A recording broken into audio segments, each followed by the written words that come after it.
Mic'd up with Jake and Fulton on a snowpocalypse Thursday afternoon here in the capital city of Kansas. It is an afternoon.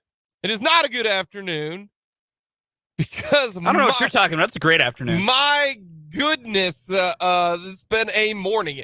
Good news, though. It is clearing up here in our area. That's a positive. Further east of us, not as much. But the snow started to stop earlier today at around 9 o'clock, and looks like it's going to get a little bit warmer as we go on. It feels like what temperature right now? Negative 22. No. Negative 28. 28 below is what it feels like right now. The temperature is -4 or 4 below. It's just a little chilly outside. No, this is cold. This is not chilly. Just a little chilly. No, this is cold. This just is a wee chill. Cold. So if you're going outside, don't be dumb. Wear a coat, put on gloves, put on a hat, because at -4 and feels like -28, that is no joke. Absolutely no joke. Also, if you're going to drive somewhere, have a blanket in the car. I saw 2 cars in the ditch when I drove to work today. They were in their car because they were waiting and didn't want to walk because they didn't have any place to walk, I guess, to. But have a blanket in your car in this type of weather in case something does happen, because this type of cold is no joke. It really, really isn't. So hopefully everybody is safe. The roads are getting better. Shout out to the road crews out there, because I drove and it was pretty good. It was pretty good today. It really was. It was great when I drove in. The interstate on the right lane was fine when I was driving to work. For the most part of it, they've done a nice job. So big shout out to the snow plowers out there. Big shout out. It's Thursday. We got a lot to get to. We're going to talk with Michael-Shawn Dugar, covers the Seahawks for The Athletic. That'll be coming up at the bottom of this hour. Get to a little football recruiting. We'll go around the NFL. Fun fact, the biggest game of the weekend? Tonight. For real. It's tonight. It really is. Against 2 teams that you're like, wait, what? At the beginning of the year, if I would have told you on December 22nd, Thursday Night Football is a monster playoff type of game, you'd have laughed at me. You'd have been like, what? No. It is. It truly is tonight. We will get to that. Dan Lucero will join us for a little crosstalk. We'll get to Chiefs Keys. We will not have a show tomorrow. The sports staff here at 580 is taking tomorrow off due to the Christmas and the holidays. So we will be taking that off tomorrow. So we'll go through a lot of stuff today here on Mic'd Up. Hit us up with your thoughts on our Big O Tires text line, 785-272-9429. Very simple, very easy. 785-272-9429. We're going to start things off, though, on this edition of Mic'd Up. The Kansas City Chiefs, they are not closers. They are. So they don't get coffee. They're not closers. This is wild to me, but when you take a step back, it shouldn't. We're going to get to some numbers, but just know this. This is just how the offense plays, okay? It's just how good the offense is. Right now, the Chiefs are the number 1 offense in the NFL. All right, number 1. They are fantastic. In the first quarter, they are the best in the first quarter in the NFL. They are very efficient in the NFL, and they're good. Second quarter, they're third in the NFL. Not what you'd like, but they're third. They're fourth. They're first in the third quarter when it comes to the offense in the NFL. They are number 1. So they're first in the first quarter, third in the second quarter, and first in the third quarter. That's going to score you a lot of points. That's going to put you in a lot of good positions. They're also first in late and close situations. That's good to see, right? I know they haven't been good in close situations against the Colts, the Bengals, and the Bills. But in the fourth quarter, they are 15th in the NFL. They are 15th in the NFL when it comes to offense. That makes me think that the Chiefs, they don't even care about the fourth quarter. They just want it to get done. Yeah, they're just trying to get to the finish line as quickly as possible. Yep, and that proves it. And when we watch the football games, does that not... It matches up with what you're seeing. Hit 100%. They're throwing it in park and trying to coast to the end. See, I'm surprised that they lead the league in late and close situations. And maybe that's because they allow teams at the end and they still end up winning. But I don't think, like, it just surprises me with a bunch of games, such as the Colts game, such as the Bills game and the Bengals game, plus a bunch of others where they're up a lot, but then just hold on. I guess if you're up a bunch and hold on, that's good in late and close situations. Like the Denver Bronco game. Like they were up, and then they kind of held on at the very end. So I guess I'm a tad surprised at lead the league in late and close situations. But look at the number. The Chiefs, when you look at specific numbers, they are 32% in the NFL in the first quarter, 26% in the second quarter, 36% in the third quarter. They are awesome in the third quarter. That meets the eye test. So I'm starting to think, okay, how can they be, number one in the NFL in late and close situations when they've botched it 3 times? But when you look at the percentage, remember, first is 32 and 36.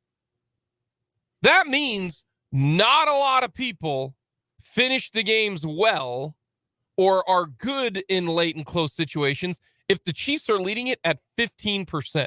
Look at that drop off in the first and third quarter. That tells me a lot of teams are about even.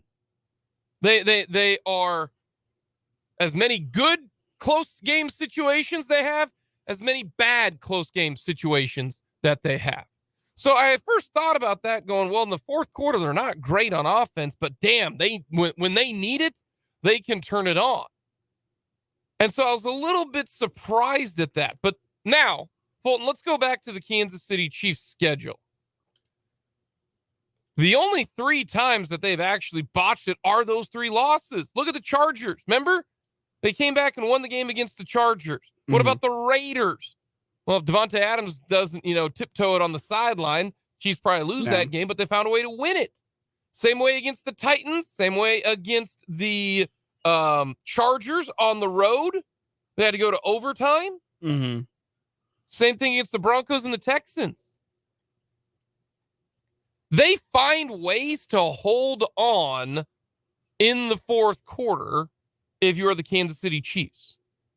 They just hold on for dear life. And sometimes it doesn't work. The sometimes are pretty simple. Turnovers. It goes back to turnovers. In the game against the Bengals, turnover. Travis Kelce fumbles it. Didn't get it done at that point in time. Turnovers. What happened against the Bills? Turnover. Now, the game against the Bills, the interception was forced by Von Miller, but Patrick Mahomes, maybe I don't remember that if that was on second down or if that was on. It was either first or second. It was very early into the drive. It was one of the first couple plays of the drive. Oh, it was the very first play of the drive. Okay. Yeah, 1st and 10. You got to eat that. You got to eat it. Don't force it. And so it's turnovers. But this just shows you that for the Kansas City Chiefs right now, they do a really good job of finishing games. They're the best in the NFL, despite playing some of the worst, not worst, they're 15th, so technically they're kind of average, despite playing average in the fourth quarter. So I feel, hey, why not just play like you normally do? Why not do what you do in the first, second, and third quarters? Why deviate from it when you are so good in the first quarter, second quarter, third quarter? You're so good. You are the best in the NFL, and you are awesome in closing out games and in the games that you have lost. It is all self-inflicted. It has nothing to do. I know, Bengals fans are obviously going to say this, but hey, you got to give credit to what's his face who. No, hold on to the football. I don't care if somebody's got a hammer. Hold on to the football. It shouldn't go anywhere.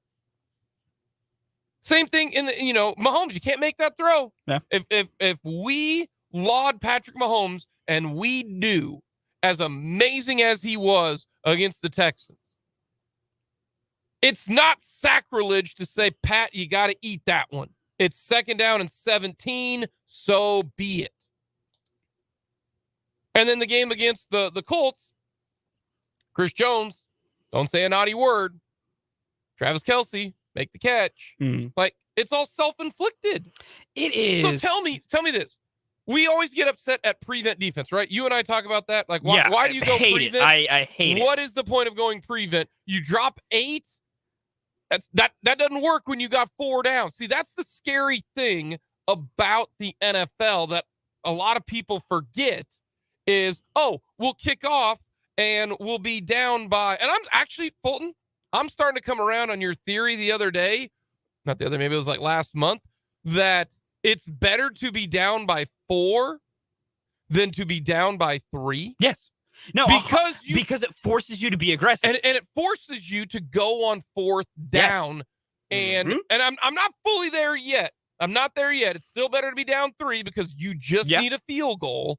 But if you are in 4 down territory playing prevent defense, it is hard to stop a team that is trying to get a first down when they've got 4 downs to do it. It is hard. It's hard to be, and there's a couple things here. There's a couple things. One, on that notion, it's hard when they have 4 downs to do it because if you look at it mathematically, they just have to average 3 yards of play. Yeah. It is hard to not allow 3 yards of play. Because we think of the grand scheme of things, if a defense all game only allows you 3 yards of play, you're like, man, that defense had a hell of a performance. They did great. But when you have all 4 downs to do it, all of a sudden you're like, wow, they couldn't get off the field.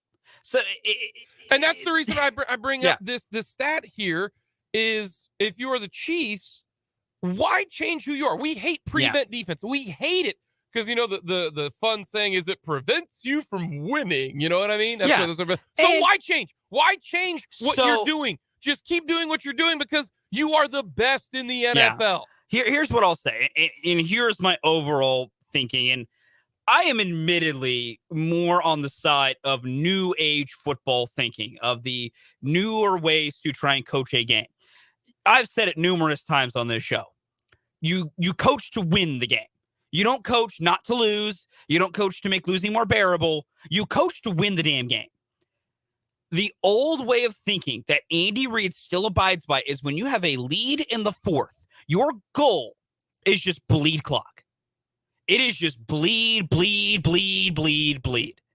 That's the old way of thinking. Correct. That's what's happening because the Chiefs offense isn't designed to chew clock. It is designed to be a methodical machine that can occasionally score a touchdown in 5 plays in 2 minutes. Well, when you're trying to protect the lead, You don't necessarily think about that. You don't think about wanting to air it out on every play. You don't want to throw it on every play because incomplete passes stop the clock. The old way of thinking is, when you got a lead, you need to run the ball heavily and run the ball to run out the clock. The Chiefs' reason, in my opinion, why their offense seems to really stall in fourth quarters is because more often than not, they're in the lead entering the fourth, and so they're trying to protect the lead in the fourth, and so they lose the identity that makes them so good. The Chiefs are so good because they have the best quarterback in the NFL, and they scheme up pass plays amazingly well, and they just are so hard to stop from chewing up yards. Now, is their running game to salt away games better with Pacheco now? Yes, because he has shown an ability these last few games to be a guy you can try and use to close things out. But overall, one of the biggest reasons to me the Chiefs offense seems to really shut things down and have problems in the fourth is they stop playing like themselves. When in reality, there's two ways, in my opinion, to protect the lead. One is the old school way of you run the football, you get first down after first down, and you bleed clock. You know the other really great way to protect a lead in a fourth quarter? Score more points. Yeah. You should never, and I mean never outside of very tiny circumstances, stop trying to score in the NFL. You should every drive outside of maybe a couple of circumstances be always trying to get a touchdown. Because your lead is safe if you bleed clock. Your lead is also safe when you make it bigger. There's a fine line. And sometimes Andy Reid does it right, and sometimes Andy Reid doesn't. It changed. It was the game against the Broncos where the running game was working. Why are you throwing it on 3rd and 2? Hand it off. Yeah. Sometimes running is good. Yes, there are certain situations where it is the right thing to do. It is. But that shows you just how good this offense is. Yeah. This offense first 3 quarters of a game is lights out. Damn near unstoppable. And they are good in close situations. Nobody's going to bat 1,000. That's why they lost 3 games, but all 3 games, self-inflicted. Coming up next, it was National Signing Day yesterday. We will get to signing day for KU and K-State. Then we'll talk with Michael-Shawn Dugar of The Athletic.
early signing day, I guess I should say, was yesterday, and a lot of commits going around the area.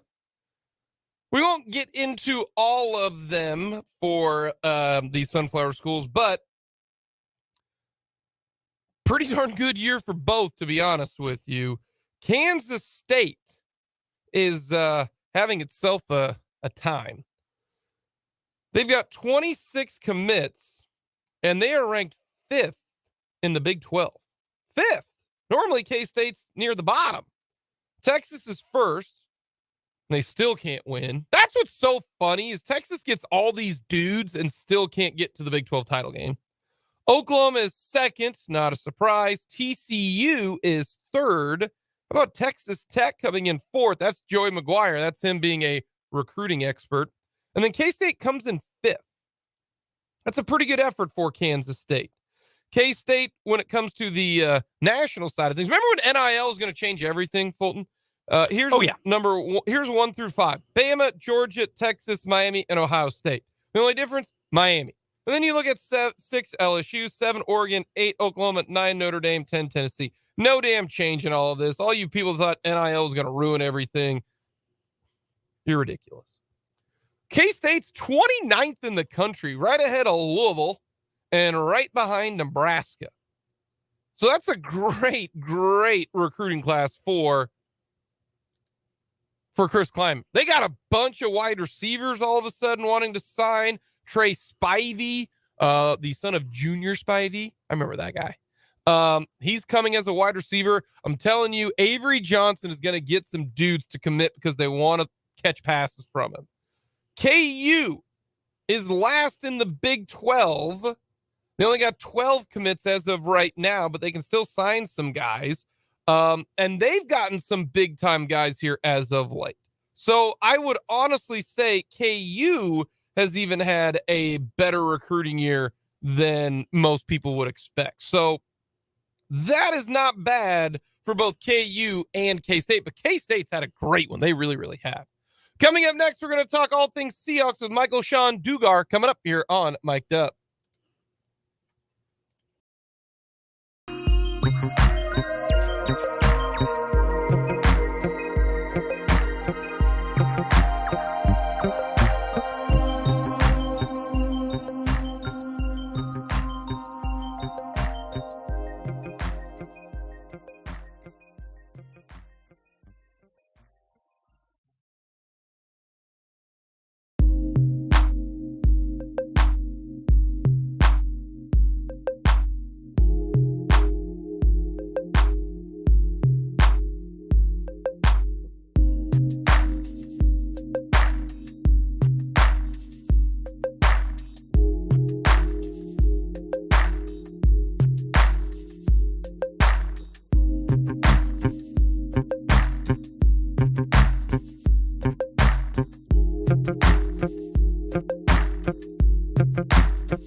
Mic'd up, Jake LeBon, Fulton Caster with you on this very, very cold Thursday afternoon. It is still 4 below temperature, 28 below if you include the wind chill. Stay warm out there, folks. The roads still not great, but getting better, as I can tell you around 10 o'clock when I came into work. We got a lot more to get to. We're going to go around the NFL. We've got Everyone Loves the List. We'll talk with Dan Lucero coming up as well. But right now, we're going to talk all things Seahawks football. And we welcome in Michael-Shawn Dugar, who covers the Seahawks for The Athletic. We've had Michael-Shawn on before. Michael-Shawn, thank you so much for coming on and talking a little Seahawks. But first, I got to ask you, are you headed to Kansas City to watch the game? And if so, are you still able to get here? Yeah, so far so good. Let me check my Alaska app here and make sure my flight's still on. Yeah, it's very cold here too.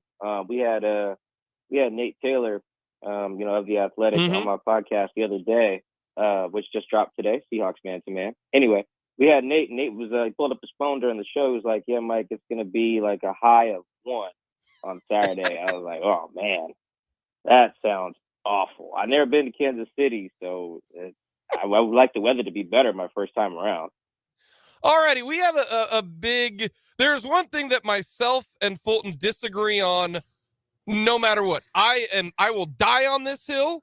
Fulton will die on it as well on his side. To me, this type of temperature is not football weather. I don't care what people say. No one wants to play in it except for O-linemen, and they're a little bit different. I mean that in a good way. It's not about football. It's about whoever deals with the weather the best. It's just awful. No one has a good time. People freeze in the stands. Like, this type of temperature is not football weather. This is stupid. Where do you stand? And Fulton's the opposite. He'd like to play every game at this temperature. So where do you stand? Yeah, I think in that particular argument, I feel like it could the rubric you should have or maybe use is, does the weather make it harder to play football? And if the answer is yes, then that's by definition not football weather. You know, like you can enjoy the aesthetic of it or something like that. But if you just ask like, what is football weather? How I would define that is, weather that does not, impede on the ability to play football. And snow does that, rain does that. You can argue that extreme heats do that as well, though I don't necessarily think that that impacts your ability to play the game. Just maybe how long you can play the game before you pass out, which is a little different. But yeah, so I think that snow and rain and frigid temperatures all impede on the ability to play the game the way it's supposed to be played. So yeah, I would by definition not call that football weather. All right, the Seahawks. How would you say this year has gone? It's been a wild one. Started out red hot, trickled off a little bit late. Geno Smith is your starter. Mr. Unlimited is gone. How would you assess this year for the Seahawks? Yeah, it's been a roller coaster, not necessarily for the organization per se, but more like the fan base, because they go from in January swearing up and down Russ isn't going to leave. He wants to be here. And then Russ is gone. And I was like, man, well, screw that guy. All right, let's draft Malik Willis or Desmond Ritter or something, or anything but Drew Lock. And then they sign Geno. It's like, well, that stinks. All right, well, let's just lose now. And then just so we can draft Bryce Young. Oh, dang, we gave the job to Geno, so we traded for Drew for nothing? Well, that's dumb. Yeah, let's go ahead. This season's a wash. Oh, wait, Geno's good? All right, well, let's go in the Super Bowl. Oh, dang. Well, now we stink again. All right, well, at least we get 2 top 15 picks. So it's just been back and forth and back and forth. And now they're in this funky place where, like, in a vacuum, going, I don't know, 8-9 or 7-10 would be like a success, quote unquote, for a lot of people outside the organization, just because of the expectation. But once you start 6-3, to finish with only 7 or 8 wins would then be like objectively a disaster. So it's just a lot of emotions going on here. Seattle's one of those weird teams who could like play for the present and for the future, and that always gets kind of weird, particularly around this time of year. So what's the biggest question going forward for the Seahawks? I mean, there's only 3 games left. I guess I should say the chance of them going to the playoffs, is it pretty much slim to none? Or if they win the last 3, then they'll get in? How is their chances to win the playoffs? And also, if they lose on Saturday to the Chiefs, does that make it almost then impossible? Let's see. I think if they win all 3, they're like they're basically guaranteed to get in. I mean, the only thing that they would need, I think Washington would have to win out and the Giants would have to win out in order for the Seahawks being 10-7 to miss out on the postseason. I mean, obviously that could happen. I just don't see that happening. Mm-hmm. I also don't see the Seahawks going 3-0. If they lose to the Chiefs, then you're asking the other teams to help you out a lot, because then you need to finish with a even record with Detroit at worst, and you need either Washington or New York to implode, preferably Washington, which I believe is getting Chase Young back. So, yeah, it gets really tricky here. This is basically a must-win game. The Seahawks have essentially 3 playoff games to get into the playoffs. That's kind of how I've been wording it here. You really can't afford to lose. So, yeah, it's do or die on Saturday. So if they do lose, what's the hope then for Seahawks fans? That Denver keeps losing, you get the number 2 pick or the number 3 pick, and maybe you get, a Bryce Young or CJ Stroud, or maybe you say, we'll tag Geno, just have him for 1 year, see what he can do again.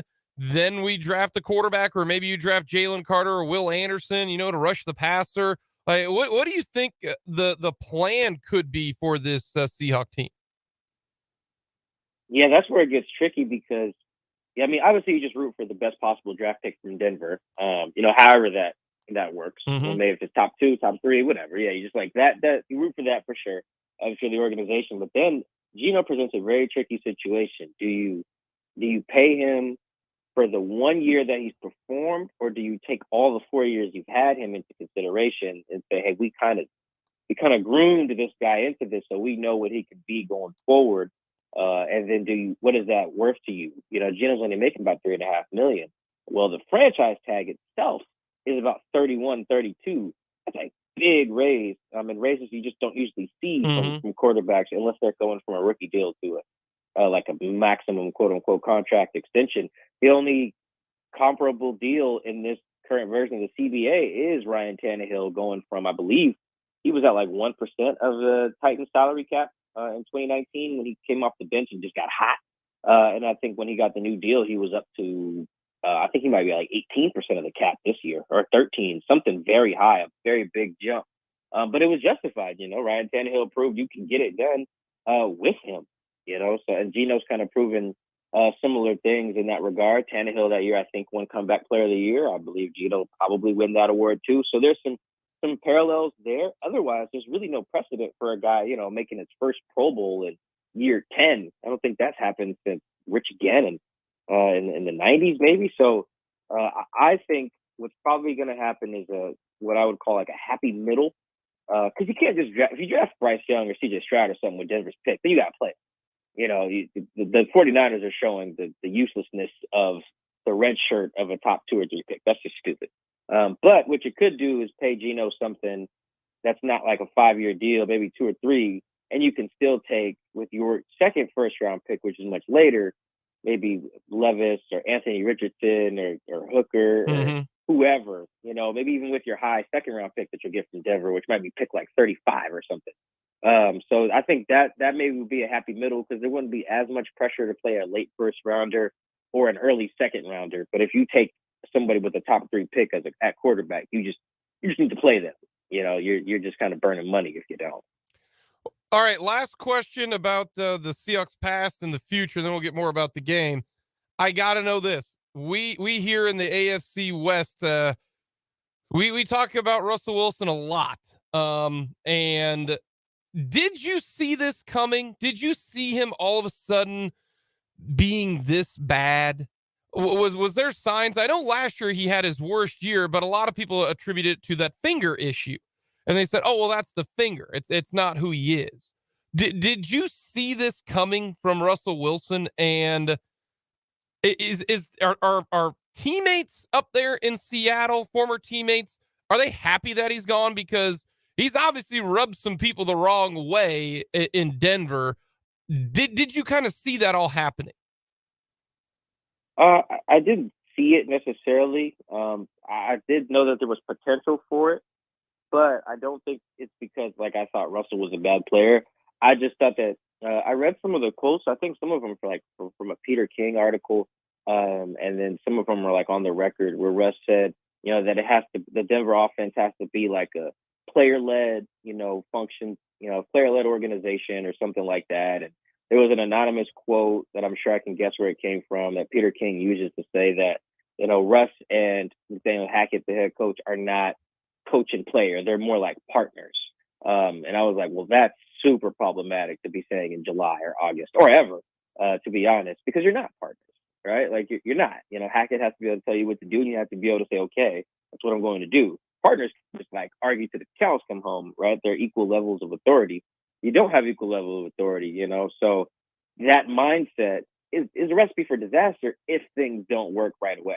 I was talking with somebody over there in Denver. I was like, well, yeah, that partner thing won't matter if they start like 3-0 or something, and they're humming, scoring 25, 30 points a game. And it doesn't really matter who's getting the credit. It does matter who gets the blame when things don't go wrong. And again, when you don't have a distinction between who's the boss and who's the subordinate, that can get ugly. And look at it. It's got ugly, So if you'd have told me they were going to start out poorly, I'd be like, yeah, okay, that could spiral to them being one of the worst teams in the division because of you got to define who's getting the blame in certain situations and how much of it they're getting. The credit, again, doesn't matter how, like the Eagles are not fighting over who's the reason they're 13 or 14-1, but there's probably a lot of people with the Texans debating why they're 1-13 and whatever, So I think that I saw the potential for it to go south, but I didn't see it until August. And it wasn't necessarily because I thought Russ would just stink up the joint like he has.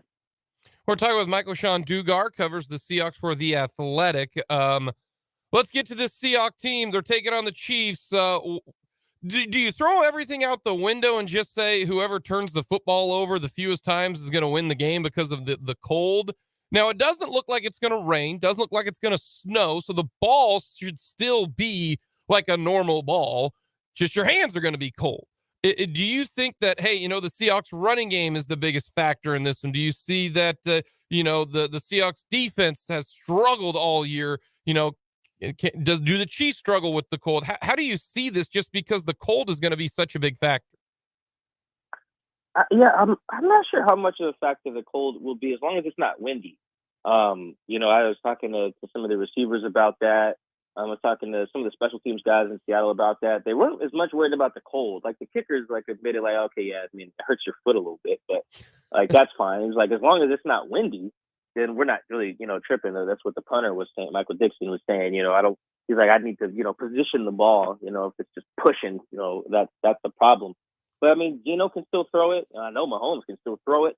They can still catch it. The adrenaline factors a lot. I mean, you guys know these players, they'll have a bone sticking out or roll something or tweak something and keep playing through the game and then miss 2 weeks because the adrenaline in the moment kept them going. So I think they'll be fine from an execution standpoint. I do think the ball security, independent of the weather, is probably one of the biggest factors because if there's any weak spot in the Chiefs game, as you guys know, it's that. I think the Chiefs are 30th in turnover margin, or -6, I want to say. And I'm a big stat nerd, so in terms of EPA, expected points added on turnovers, the Chiefs have been pretty bad, meaning their turnovers have not just happened; they've been impactful as well. Punts and the other fumbles and the other team's zone, stuff like that. So that seems to be the only real way to beat the Chiefs other than having Josh Allen or Joe Burrow, right? So you either have one of those guys or you get the Chiefs to fumble a bunch. And that's about it. But it's not just the Chiefs. The Seahawks actually have more fumbles lost than the Chiefs. I think Chiefs are at 10, Seahawks are at 11.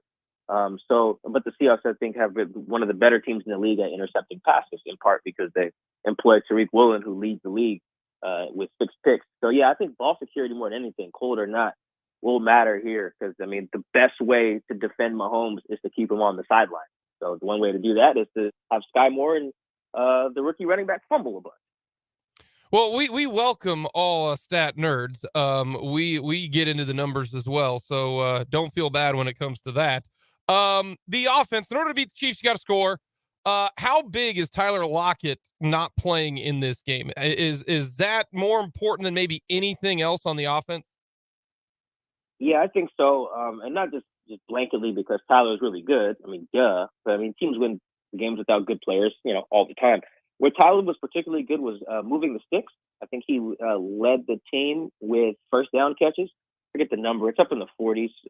He's above league average among receivers in first down catches.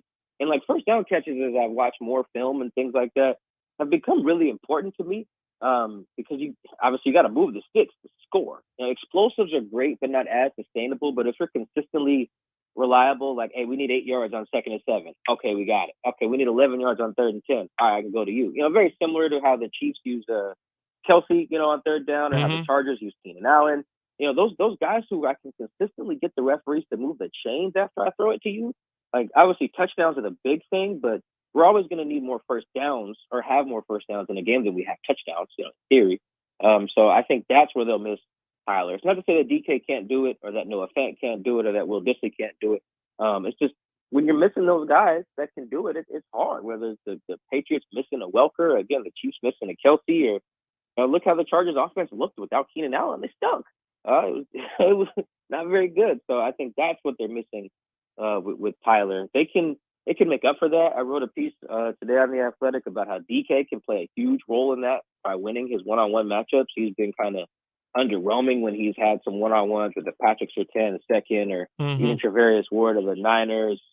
He's had some other ones too, but at the same time, he put up 150 yards on Darius Slay a couple years ago, so he can do it. This just needs to be one of those games when he does it. Yeah, we're big fans of Tyler Lockett. I think he's the most underrated wide receiver in the NFL. Nobody talks about him. I think he's outstanding. The fact that he's averaged 1,000 yards for basically the last 5 years and almost 10 touchdowns, it's incredible. Alrighty, last two questions. I got two for the road. You can just give me a quick answer if you want. Will Russell Wilson be enshrined in, at Lumen Stadium, or will he not? Will time heal all wounds, or is that a burned bridge? I think he'll be in the Ring of Honor. Yeah, I don't think that just asking out will be the issue. I think he'll be fine after time. They'll let Richard Sherman in. He cussed out Pete Carroll on the way out the door. Same thing. Earl Thomas flipped off Pete Carroll on TV, and Earl will get in. So the franchise only has one championship, and if you were a critical part of that, you're going to be in the Ring of Honor. What's more fascinating, big picture for Russell's career, is whether he plays himself out of the Hall of Fame. Because right now, he continues to play like this, he won't be a starter beyond 2024. And at that point, he'd just be a really good player with 9 Pro Bowls who stunk for 4 years. So that's an interesting discussion too, big picture. Alrighty, last one. My wife wants to go to Seattle. She's never been to the upper north or the upper northwest. If you were to tell us to do 3 things in Seattle, what would they be? That's tough, because it depends on what you like. Like we have stuff. It depends on what time of year you come. So if you come in the summer, you should go to some of the beaches we got and do that. Go bike around like Alki, or be outside, that type of thing. If you come around this time of year and you're like a cold weather person, like we got hiking, we got skiing. Oh, we're not cold weather people. No, not cold weather people. We'd come in like May or June. Oh, okay, yeah. I don't. So if you're an outdoorsy person, like this place is to bike, this place is to hike. There's a lot of festivals and stuff at like parks with views, depending on what weekend or week you're here. So a lot of outdoorsy stuff. The food choices kind of go all over the place. Like if you're downtown, you might not know where you are, because you don't really see anything that's like a super staple of Seattle unless you're at Pike Place Market where you're throwing fish. Like we're big seafood, but you can find Indian restaurants, African restaurants, a lot of Asian stuff here. Like I think we're one of the bigger places for like teriyaki, which is amazing in Seattle. So there's tons of stuff, man. If you guys do come, just call me. I'll walk you through it. All righty, sounds good. My wife just the other day was like, where I've never been? I've never been to Seattle. We should go. And I'm like, well, okay. Maybe we can make that work. Michael-Shawn, thank you so much for the time. We appreciate it. Safe travels down here, and don't forget to bring gloves and a hat. Oh yeah, we'll do. I'll bring 2. Yeah, absolutely. All right, thank you for having me. Michael-Shawn Dugar joining us here on Mic'd Up. Really good stuff there when it comes to the Seahawks. You ever been to Seattle? I have not. I've been once when I was like a 7th grader. Never been to the Pacific Northwest. Doesn't really count. Went to the Space Needle. Went by the fish market. Didn't really go into the fish market, so I didn't catch a fish. Yeah. When they do that kind of stuff. Yeah. So. When I've gone west, I've gone to Vegas and I've gone to LA. Okay. Yeah. That's the extent of my going west. I'd like to go. That'll do it for this noon hour. Coming up, we'll go around the NFL, and then everyone loves the list here on Mic'd Up.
Number 2 here on Mic'd Up with Jake and Fulton. Thank you so much for joining us. It has not gotten any warmer. It is still crazy cold. So wear your gloves, wear your hat. You know, normally I don't wear a coat because, I mean, what is it? 20 yards from where we park into the facility, give or take. Like, what's the point of wearing a coat? Yeah, that's fair. I do the old fashioned, I look like I'm trying to walk across the street fast so it doesn't look like I'm wasting people's time when really I'm not moving any faster. You know what I'm talking about? Yeah.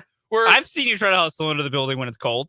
Where you just kind of maybe put a little bit more or I always liken it to, you're in a crosswalk or you're waiting, a car's waiting on you and you try to do the hurry up type of walk when really you don't. Yeah, like no. I will also faster. be very clear. If I am legally using a crosswalk, I will take my sweet time because I am legally crossing the street.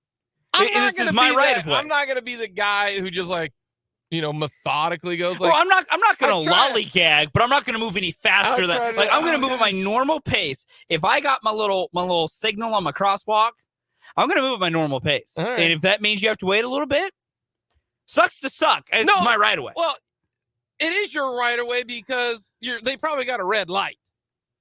Oh, yeah. I'm talking like a stop sign where there's no, they'd basically be, or just a crosswalk with no light. Like you are stopping them from going forward. If you were not in that crosswalk area, they'd just be driving right through. But, you stop and do that kind of. I'll just also add, I am from the generation of really, really broke, poor college students with a lot of debt. Someone's hit me with their car. You help me pay some stuff off. You're like that video where the guy stops well before him and the guy in the crosswalk stops and jumps into the car. I would never do that because you're losing that battle in court. But listen, I am of the group of people of the generation where, you know what? Hey, bus on campus. It's the dream. It's the dream because then I'm getting everything paid for. It's the dream. We got a lot to get to. Hit us up on our Big O Tires text line 785-272-9429. Very simple, 785-272-9429. From the Big O Tires text line, frustration is the Chiefs keep putting themselves in situations where a chance of a turnover or a penalty can cost us the win. Never really close out a game. Yeah.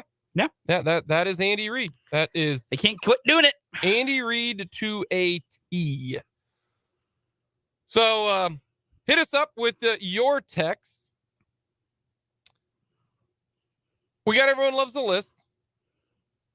Since we do not have a show tomorrow because we are going to be off the 580 sports team, we're going to go with worst Christmas gifts.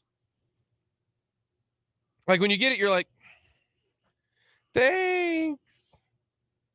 Or you just look at it and you nod your head. Oh, this is cool. Oh, I definitely needed this in the back of your mind going, do they even know me?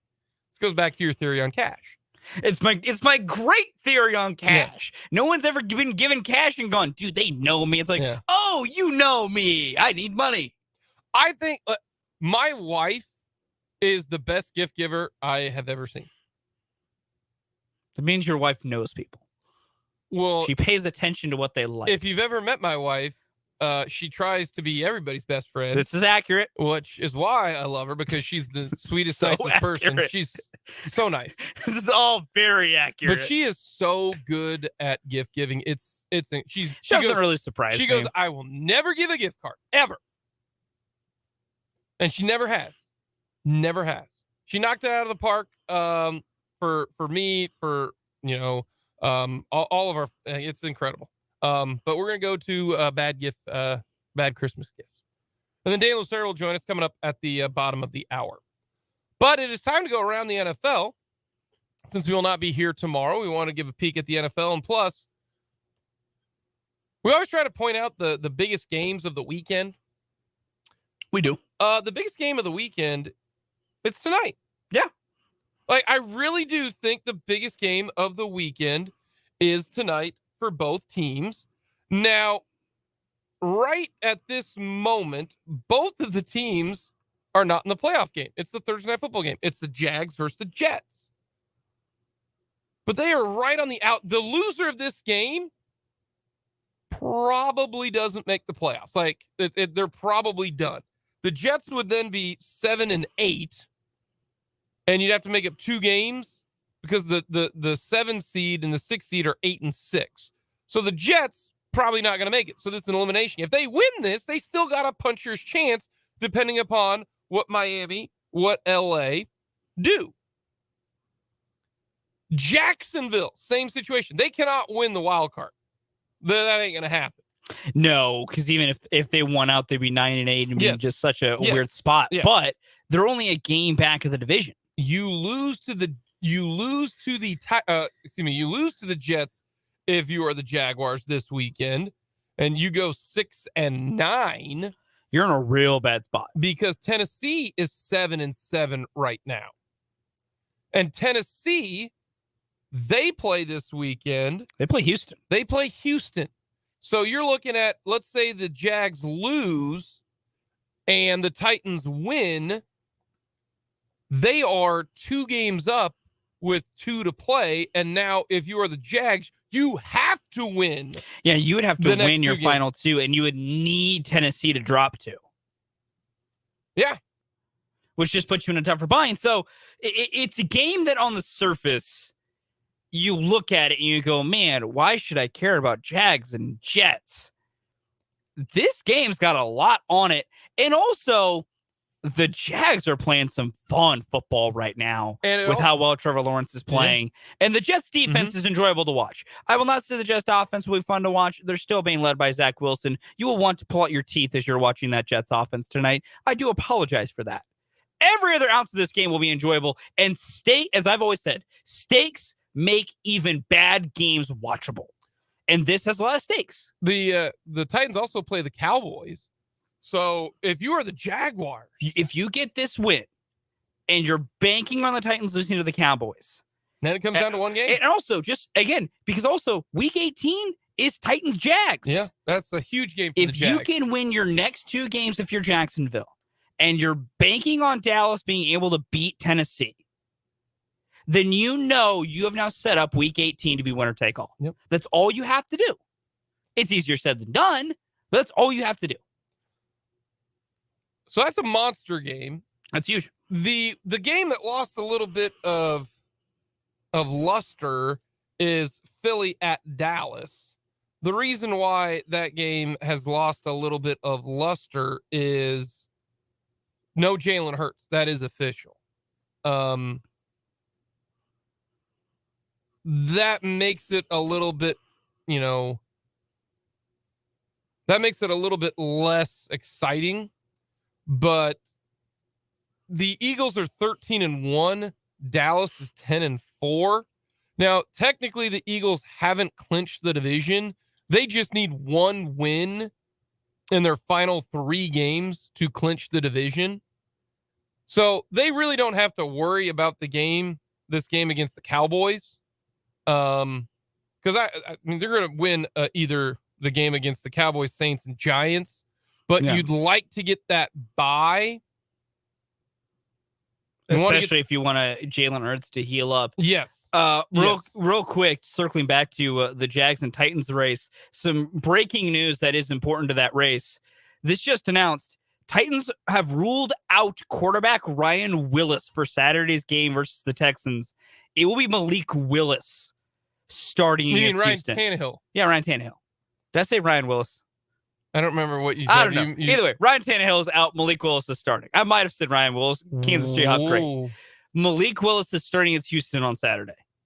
We've seen the Titans play football with Malik Willis. I didn't think he could throw a pass. That's not inspiring football. No. So now the Jags, it's even bigger. Because if you win this game tonight against New York, imagine if the Titans lose tonight. All of a sudden, Titans don't play tonight. Saturday. Yeah. You know what I mean. Okay. You know the overall point I mean. Yeah. But yes, you're 7-8. They're 7-8. And now you kind of can be in the catbird seat a little bit. Yeah. Because they have the Cowboys in that second matchup before week 18. Whereas if you're Jacksonville, you have Houston. That is intriguing news out of Nashville. Yeah. But Philly just needs one win over the next 3, and they will win the They'll win the East. They'll win the East. And they're going to win home field advantage as long as they win one game. Because if they go 14-3, if you will, there's no way the Vikings can get because there. Philly holds the tiebreaker over Minnesota with a head-to-head win. Exactly. So that's why it's going to be big for Philly just to get one. But the game against the Cowboys lost a little luster without Jalen Hurts. I do think this is a big one for the AFC. Cincinnati at New England. Yeah. You still want Cincinnati to win. Yeah. You still want them to win. Because if you're a Chiefs fan out there, yes, you want them to win the division. Yes, you want them to win the division. Yes. That helps you. And honestly, like 2 versus 3 for Cincinnati or Buffalo's not the biggest deal in the world. The biggest part is you need Cincinnati to win the North. So Cincinnati wins the North and they beat Buffalo in the process. Then Cincinnati and Buffalo will be playing each other as the 2 and the 3, and you as the Chiefs are the 1 seed and get to avoid one of those 2 teams. Maybe even both of them. Honestly, if things really fall your way, maybe. So, I wouldn't bank on that, but it could. Yeah, you want Cincinnati to win. You don't want them to You don't want them to be a wild card team. You don't want them to be a 5 seed. Because then it's going to track to where you would have to likely then possibly have to beat Cincinnati in a wild card matchup and then go beat Buffalo. You want to only have to play one of those 2 teams, not both. So Cincinnati winning the division is huge. Then on the flip side of that matchup, New England technically has playoff hopes. Yes. Like mathematically, they have a shot, but they just can't lose anymore after the dumbest ending to a football game ever. That's incredible. It is Thursday at 1:18. I am still laughing about it a little bit. I just shake my head. It is the stupidest thing I have ever seen. Did you see the fun meme where it's got the play where Ramondre's lateraling it and then Jacoby Myers is, and then you've got the 3 guys from the show on True TV, Impractical Jokers. Impractical Jokers have the microphone and they go lateral it right now. I couldn't stop laughing at just seeing that one. The NFC, Washington, San Francisco.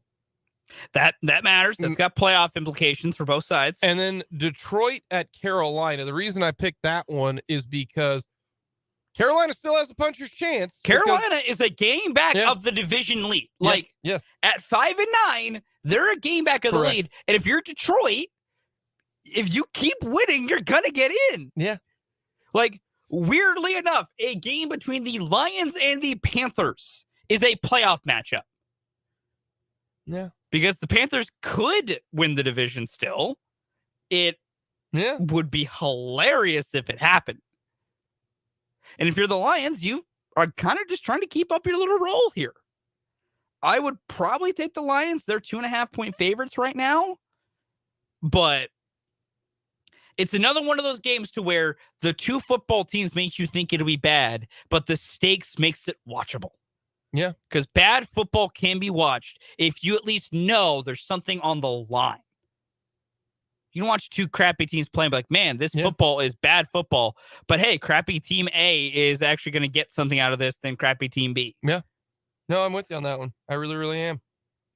So Detroit, Carolina. This is a weekend where there's not a lot of major games. Like Philly and Dallas is, but no Jalen Hurts. And now, if you're someone like me who loves watching Gardner Minshew get a shot to play some football, you're going to enjoy some Eagles Cowboys. Hey, real quick.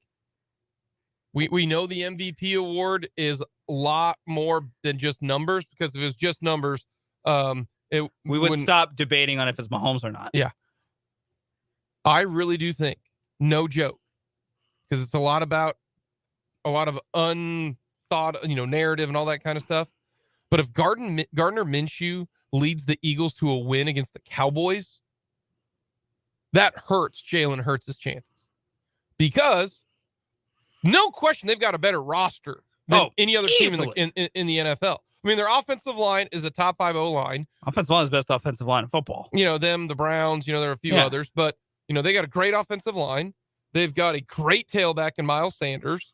They've got one of the best 1-2 punches at wide receiver with Devontae Smith and A.J. Brown. Yeah, and even then, they got a good tight end in Dallas Goedert. Yep. Defensively, that defense can play football. Great line, great pass rush. Cox, Graham, Hassan great Reddick. Secondary with Bradbury and Slay. So that's why that to me hurts Jalen Hurts. Changes the narrative a little bit. Gardner Minshew, I mean, we're talking. The Cowboys are second best team in the NFC. They're a good football team. If you want to think it's the Cowboys or the 49ers, if you say the Vikings, I'm going to smack you. If you say the Vikings, I will throw a shoe at you. So that's why this is a monster game. Yeah.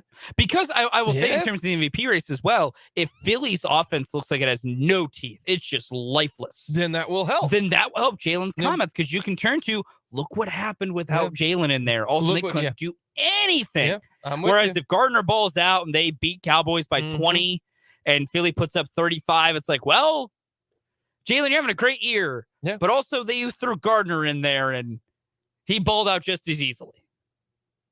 So it does, because annoyingly, the MVP, as annoyingly as become a quarterback-only award, because that is annoying, is also annoying how much narratives impact the award versus just who is putting up the best statistical season. Yeah.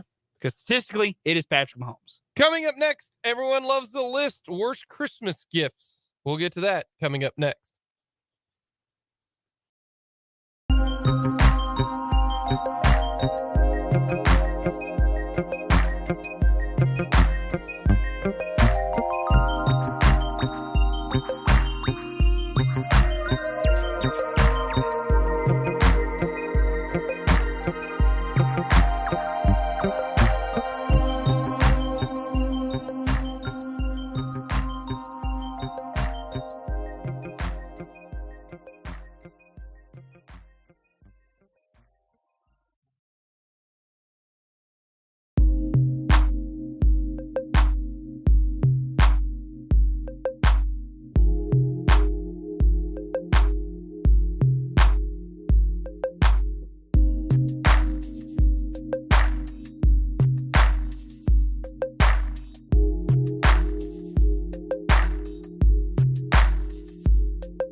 Everyone loves the list on a Thursday. We should have done what can you do outside in minus 28 degree weather versus The problem is we can't do a list on that because it should be nothing, nothing, nothing, and nothing. That's my point. But we could do a list that says what you can do outside if it's 105. I can No, go the answer should still be nothing, nothing, nothing, and nothing. I can go outside. You shouldn't. I can. Why not? I can go in my backyard. We can blow up my son's little pool that he can dive into. And I will feel like I am roasting like a chicken in an oven, and I will hate my life. You could easily do that. You got water. It's fun. It's a good time. No, it still sucks. No, you can't go out in this. This is awful. Alrighty, but we're going with worst Christmas gifts. Worst Christmas gifts. See, in your opinion, you can't go out in either. You can easily go out in 105. What's your top of your worst Christmas gifts? So number 3 and number 4 on my list are things I will receive, but I'm very specific on how it needs to be done. Number 4 for me is books. And I want to be very specific on this because I do like to read. I do like to read books. I'm very, though, picky about what it is. I gotcha. So I'd rather pick it myself to know this is when I want to spend my time reading. Okay. I don't want you to guess that I'm going to enjoy reading said book. Number 4 for me, anything involving cleaning. Just don't do it. Don't get Jake cleaning products. Don't. No, like I'm just in general. Like, don't get anybody cleaning products. It's a bad idea. Don't do it. Yeah, don't do cleaning products. No. Number 3 for me is probably gonna seem odd to some people. Don't give me a big box of like chocolate or something because I prefer my gifts to have some staying power of being able to like use them or they have like a connection to overall things. You give me a box of chocolates, I'm gonna finish that by the time the day's over, and then it's like, oh, cool, this gift you got me lasted 6 hours. Number 3, anything involving workout or a gym. Unless that person absolutely says, I want this, don't do it.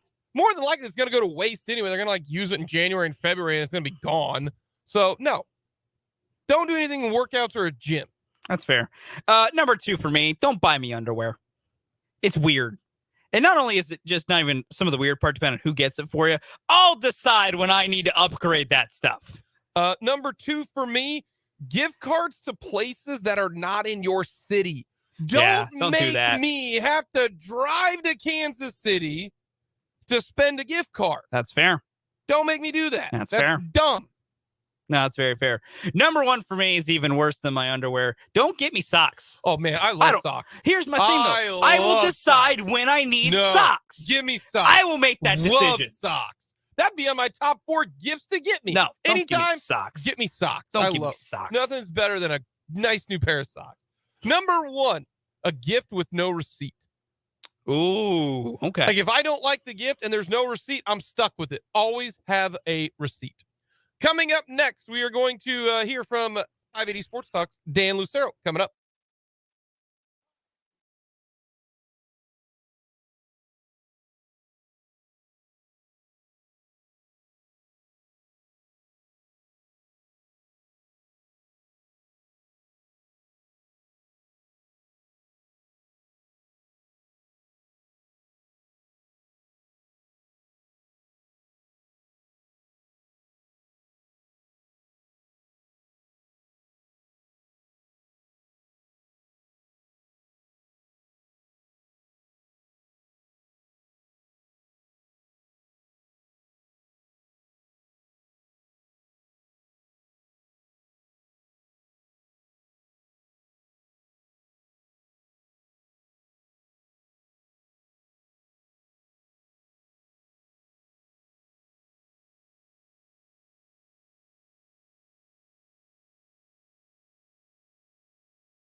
Thought coming up in the 2 o'clock hour. Plus, we will get to our Chiefs Keys and Big Chief coming up in the 2 o'clock hour. Hit us up on our Big O Tires text line, 785-272-9429. And our most recent text is a perfect example of my everyone loves the list when we did topics of worst Christmas gifts. Don't give me a gift or a gift card that I can't use like where I'm at. I gave the example of, let's say, let's say I got a gift card to the Capitol Grill in Kansas City. Don't make me drive to Kansas City to use it. I don't want that, because then I got to plan it all out, that type of thing. Not a fan of that. Now, if it's for a sporting event, that's different. We believe in nuance in here, right, Fulton? All right, Dan Lucero in from 580 Sports Talk. Hi, guys. What's your list of worst Christmas gifts? Worst Christmas gifts. Yeah. That list obviously changes when you get to adulthood, right? Because like when you're a kid, the worst all time is socks and underwear, and now it's like we'd be pretty useful. No, man, nowadays. Still don't get me socks and underwear. And How old are you? How old are you? I'm 26, almost 27. How old are you? A decade older. Only one decade, not two. Text line. That's so funny. Text line. I love socks. Here's my thing though. I don't need a large amount of these things, and I will decide when the replacements need to come in. No, see, here's the thing about socks. And I've said this. If I win the lottery, what I'm going to do, and this is real bad, and I understand that, but I have found a way to make it less bad. If I ever win the lottery, and I'm talking like the big one, like 500 million, right? Take home's like 300 million, right? So I got $300 million. I will wear a new pair of socks every day for the rest of my life. Why? Because there's nothing like putting on a new pair of socks. I completely disagree. All right. And some people are like, Jake, that's such a waste. No, I would take one day used socks and I would donate them to Goodwill or Salvation Army or, people who need socks, because they're going to still be good. But there's nothing like a new pair of socks. So I'm with Dan. Underwear crosses the line because that's getting a little bit close to, manland. So I am going to go with socks are great, though. If you want to give me a pair of good, I will decide when I need new socks. Put them away. Then when you need them, boom, they're free. Anyhow, Anywho. Bad gifts. I don't know, man. Like, I guess, like a gift card you can't use. Gift cards are kind of like, they're thoughtful gifts. I used for a long time think they were really impersonal, but actually, if you get it like specifically for a place that person likes and then they can pick something out, then I think those are good gifts. But it's got to be in town. Don't make me drive to Legends. Or like an online merchant. Yes, like Amazon. Yeah, we need to shop online. Amazon might be the best one because I saw this somewhere. The amount of money that goes unused because of gift cards is insane. It's insane. I'm still sitting on a gift card that I got for my birthday from Amazon. I need to use. I will use it, but that happens. It's hard for me to talk about like bad gifts. Like, I don't know, like a gadget you've already got. Tool you've already got. Something you've already got. Like, that's not intentionally a bad gift, but it's like, man, now you've got me an errand because I need to take this back to the store. But what if you don't have the receipt? That's my number one. No gift with and you don't have the receipt. Like, you don't put the receipt in the box, you hold on to the receipt. Like, let's say I get you something, right? You don't like it. I don't have the receipt. Like, you're stuck with a gift that either you got duplicates of, you don't like it.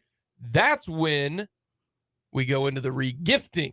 If you can't give it back and you can't trade it in, then you can re-gift it. You kind of have to re-gift it if you can't return. That's why you got to have the receipt. This is why you just give people money. Cash. He says, cash rules everything around me. I can tell you the worst gift I got when I was a child, and will not say where it came from to protect the innocent. But one year, my brother and I got like this like art set from like maybe a Hobby Lobby or a Joann. It's like, there's some markers, there's some colored pencils, there were some crayons that like opened up like a book. I think there might have been some like watercolor too. Like, sounds like a good gift though. I'm not gonna lie. Yeah, when you're like 9 or 10, like that's kind of cool, right? We also got the exact same thing from the exact same person the next 2 years. Oh, wait, you have to out this person. No, you have to out. Will not do it. Will not do it. Dan, they're still living, man. Dan, we're having a conversation off the air. We're having a conversation off the air. No, this is a conversation on the air. I'll respect the anonymity of this not person. Gonna do it. I'm learning this info off the air. No, I'm so mad at this. Dan, they can't give it to you. 3 straight years. 3 straight years is the same gift. I almost wonder. Now I'm trying to think. No, that's too much. You got to mix it up. Maybe 2 years, but 3. Yeah, 2 was one thing. 3 was kind of pushing it, right? How old are you? Like 10, 11, 12. 12. No 12-year-old wants paint sets. What if the 12-year-old wants to be a painter and is very artistic? I think anybody knew anything about me at 12, an art career was probably not in That's my fair, future. Dan. Dan, that's fair. Yeah. I mean, I guess the same thing about myself. They knew that when I was 6. Yeah, from the Big O Tires text line, you get 5 returns per year at Walmart without a receipt for store credit. All right. I don't know where they bought it from, though. Maybe they didn't buy it from Walmart. Maybe they don't tell me where they bought it from. Then I truly don't know where to return it to. They might have told you. They might have. I would hope so. All right. Dan, tell us about your beloved Seahawks. They can't. Okay, there's a lot that they can't do. And the things that they can't do are things that they've been able to do really, really well over the last decade or so since Pete Carroll's been their coach. Number one, they can't run the ball worth a damn. I mean, they cannot run the ball. Even with Kenneth Walker, he's really good. Yeah, Kenneth Walker, he dealt with a little bit of an injury concern. There was a time when it looked like Kenneth Walker III was going to cruise to Offensive Rookie of the Year. And I think that time has passed. They cannot run the ball effectively. They do not have a reliable and consistent run game that puts their passing game in good situations. So they get in 3rd and long a lot. And they convert 3rd and long a decent amount. I mean, Geno Smith is not going to the Pro Bowl by accident. Like, he's going to win Comeback Player of the Year in all likelihood. He's legitimately been super. Mm-hmm. But he's needed to be because the Seahawks can't run the ball. Their interior line is not real. Like, their center, Austin Blythe, stinks. And their guard, like Gabe Jackson's kind of washed. Damian Lewis is an okay player, but they can't run the ball. That's the biggest thing, right? Like, you think about the Seahawks under Pete Carroll, you think about establishing the run. Pete Carroll said it for years and years. We want to run the ball when the other team knows we're going to run the ball. We got to be able to run the ball when they know we're going to run it. That is not the case. They are just not good enough in the early downs running the football to have a real balanced and consistent offense. Especially with the weather coming. Yeah, you'd like to think, okay, yeah, if it's going to be nasty, it's going to be chilly, it's going to be cold, it'd be a good opportunity to get the running game going a little bit, but they just haven't shown the last month. Really, over the last 5, they're 1-4 in their last 5, and they haven't been able to run the ball with any real consistency in that stretch. Well, now the passing game's been really good. Geno Smith has put up terrific numbers. DK Metcalf is a problem. He's a real tough matchup. He's going to have a monster game. No Tyler Lockett for the Seahawks. Yeah, that's a bummer. It's a bummer, certainly. And so what the Seahawks will have to figure out is who's going to be their second option through the air. Is it going to be, the tight end collective? Will Disley, Noah Fant, Colby Parkinson? You mash them all together. There's probably one good tight end in there. There hasn't been one that's put up big numbers. It's kind of been a combination. Mostly Fant. Lately, got a touchdown last week. But who's going to be that second option? Who's going to be there if DK can't get open? Particularly if the Chiefs devote some extra resources to him. Other side of the ball, Seahawks can't stop the run. I mean, cannot stop the run. They're bringing in guys off the street this week at defensive tackle. They lost Bryant Monet for the season Thursday. Bryant Monet ripped his ACL. Al Woods is probably their best interior defender. He's also 35 and dealing with a wonky Achilles. 35. Yeah, great, very good player. I'll stop short of great, but very good player. But he's been dinged, and Shelby Harris has been dinged. So basically, it's Poona Ford and a lot of question marks at that defensive tackle spot. And that again, the interior is where they just get gashed repeatedly on the ground. They cannot stop the run. This is another game that it could look a lot like the Houston game in terms of the success of the Chiefs running game. And that'll open up everything else what the Chiefs want to do on offense. There are playmakers in the secondary for Seattle. Tariq Woolen isn't going to win Defensive Rookie of the Year, but he'd have my vote. He's got 6 picks.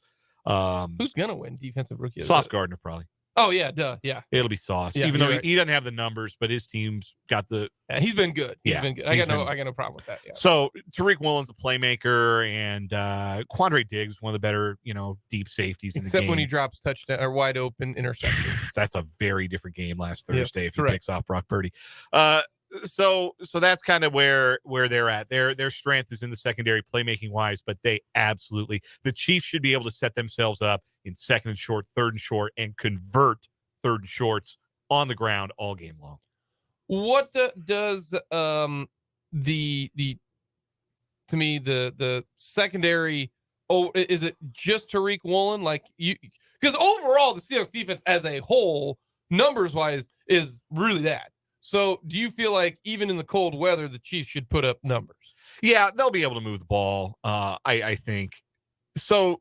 The Seahawks don't play the old cover 3 anymore, right? Like the Legion of Boom era, you had the cover 3. You had Richard Sherman one Which half. is such a basic defense, and the fact that basic defense you could do squat on is hysterical. Because you had on one side a Hall of Fame corner. You had taking care of the deep third, a Hall of Fame free safety in Earl Thomas. And taking care of the short middle of the field, you had arguably a Hall of Fame safety in Cam Chancellor. Like that's what you were dealing with. That's why they could. And Hall of Fame middle linebacker in Bobby Wagner, first ballot Hall of Famer. Easy, yeah. Yes, he's the one who will be first ballot, no question. Yeah, I think both him and Sherman are first ballot guys. We'll see. I don't know if Sherman will because he's rubbed so many people the wrong way. Rubbed some people the wrong way and for sure. Talent wise and how he played, yes, he should be, but he won't because people don't like him. Anyway, so that's the talent you had in the back end to make that cover 3 work. They don't. Yeah, I got that. They don't do that anymore. Like they've changed. They run more of the Fangio stuff, the Fangio cover 2, cover 4 type stuff now. So they're very different than they've looked for years and years. It's not just the one deep safety. They'll play some 2 high stuff. So it's different in terms of the scheme, but there have been just they don't have nearly as many playmakers. Like their linebackers are tackle merchants. They're not really playmakers. Jordan Brooks and Cody Barton. Mm-hmm. They put up nice counting stats on the tackle department, but they're not going to go make plays. Quandre Diggs will go make a play, and Tariq Woolen is really good in coverage, rangy, 6'4", he's big, but he's also a rookie. And around that defense, there's a lot of guys who are really young, and I think that the Chiefs should be able to, like I said, I think it could look like the Houston game without the turnovers. Although, you mean no? It'll be the Houston game. So the Chiefs turn it over. The Chiefs do have that habit, and the Seahawks have been really good at taking the ball away.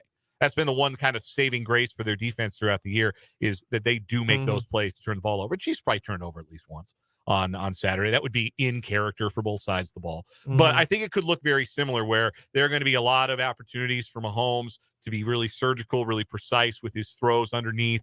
Guys will be able to get open against that defense, I think, in that underneath.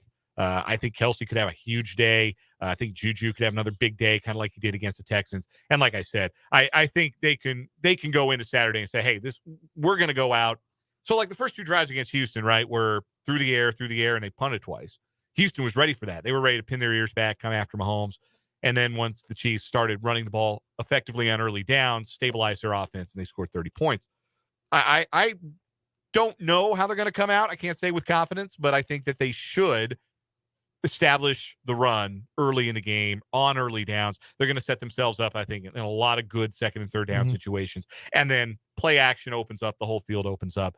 And I have a hard time seeing the Seahawks keeping them out of the 28 to 30 to 38 point range. I think they can get there unless they turn over 4 times. As of right now, on Saturday around noon, it won't get to the high. The high is 19 degrees, 2% chance of snow, and winds at 10 to 15 miles an hour out of the west-northwest, obviously, because this thing is going towards the east. So that's going to be kind of the temperature aspect of it.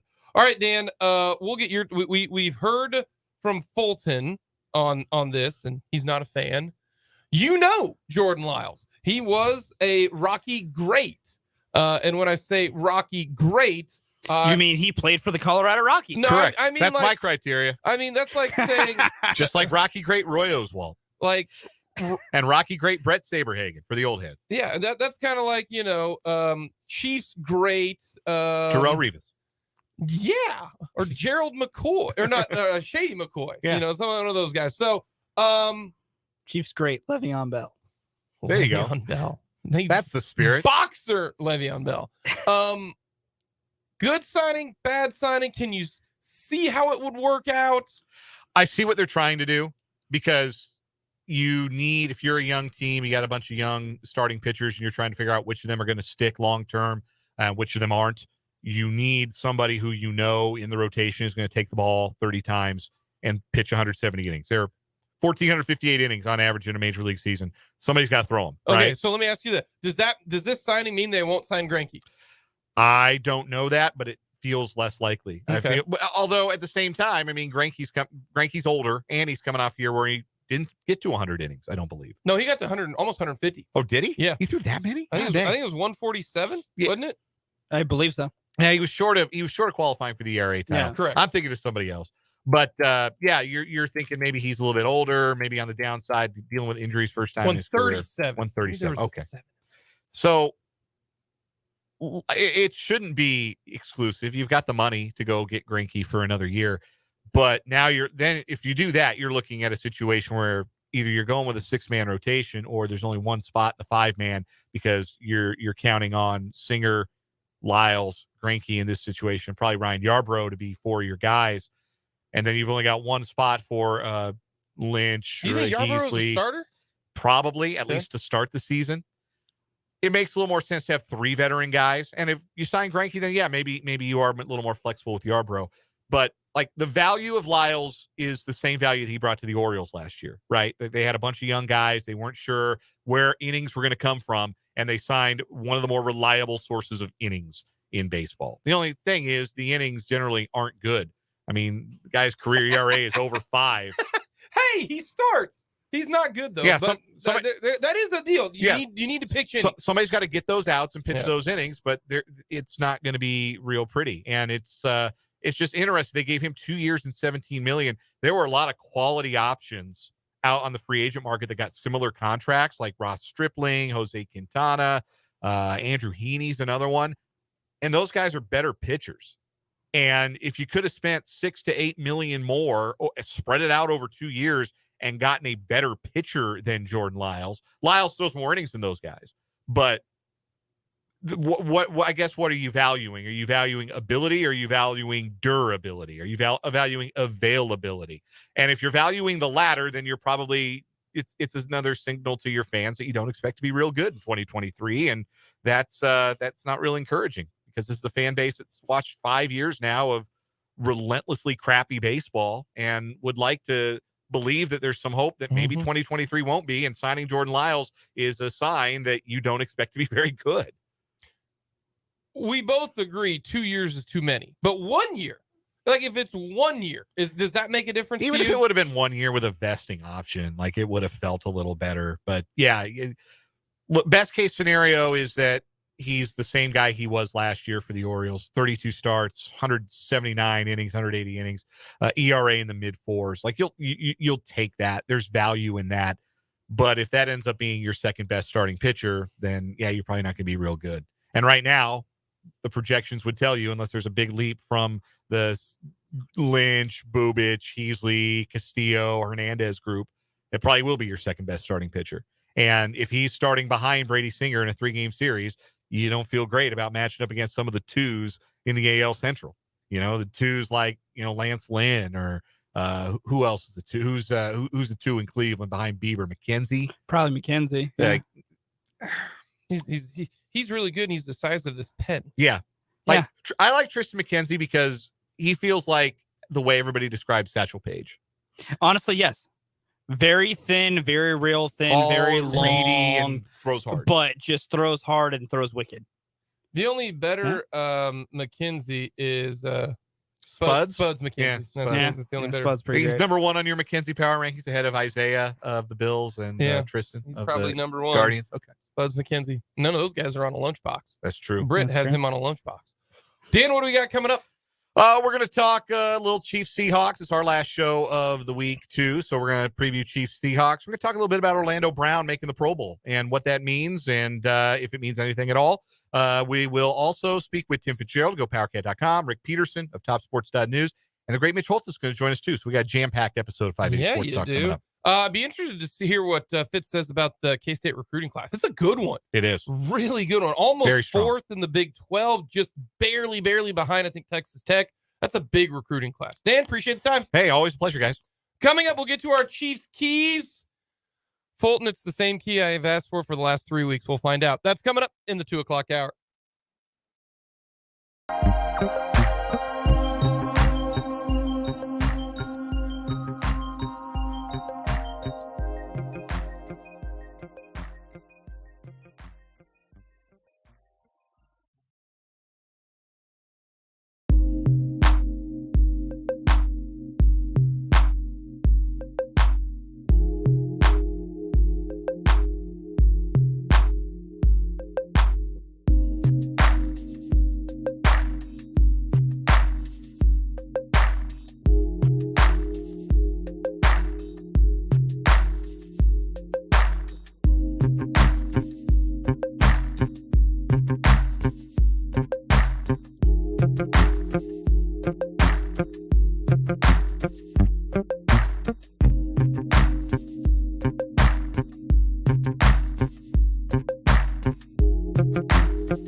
The final hour of Mic'd Up for this week. Jake LeBon, along with Fulton Caster, we're taking the day off tomorrow for the Christmas and the holidays. We'll be back on the 27th to talk all things Liberty Bowl. That's right, the Liberty Bowl. I'll get a lot more info on the Hogs coming up over the next 4 or 5 days.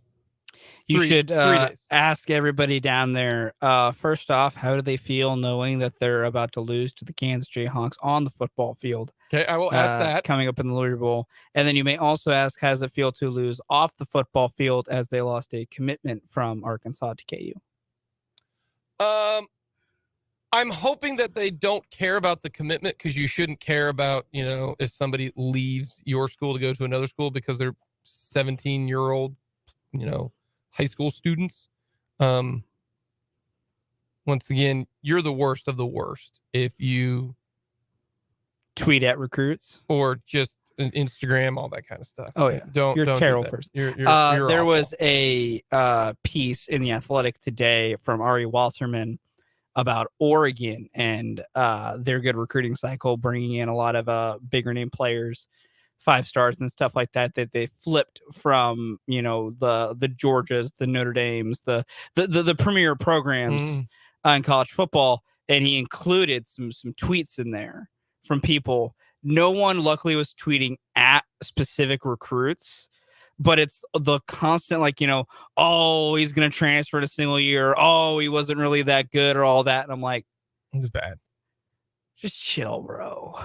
They're kids making life choices. And I'll find out how many of them are going to the Liberty Bowl. Hopefully a decent contingent.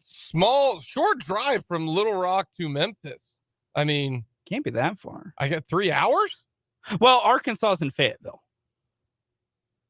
I know, but you just drive down highway, was it 44? I'm just saying it needs to be from Fayetteville to Memphis, not Little Rock. I'm going to Little Rock. And from the one time I've been in Fayetteville, I would say you need to take it from Fayetteville. About 4 hours.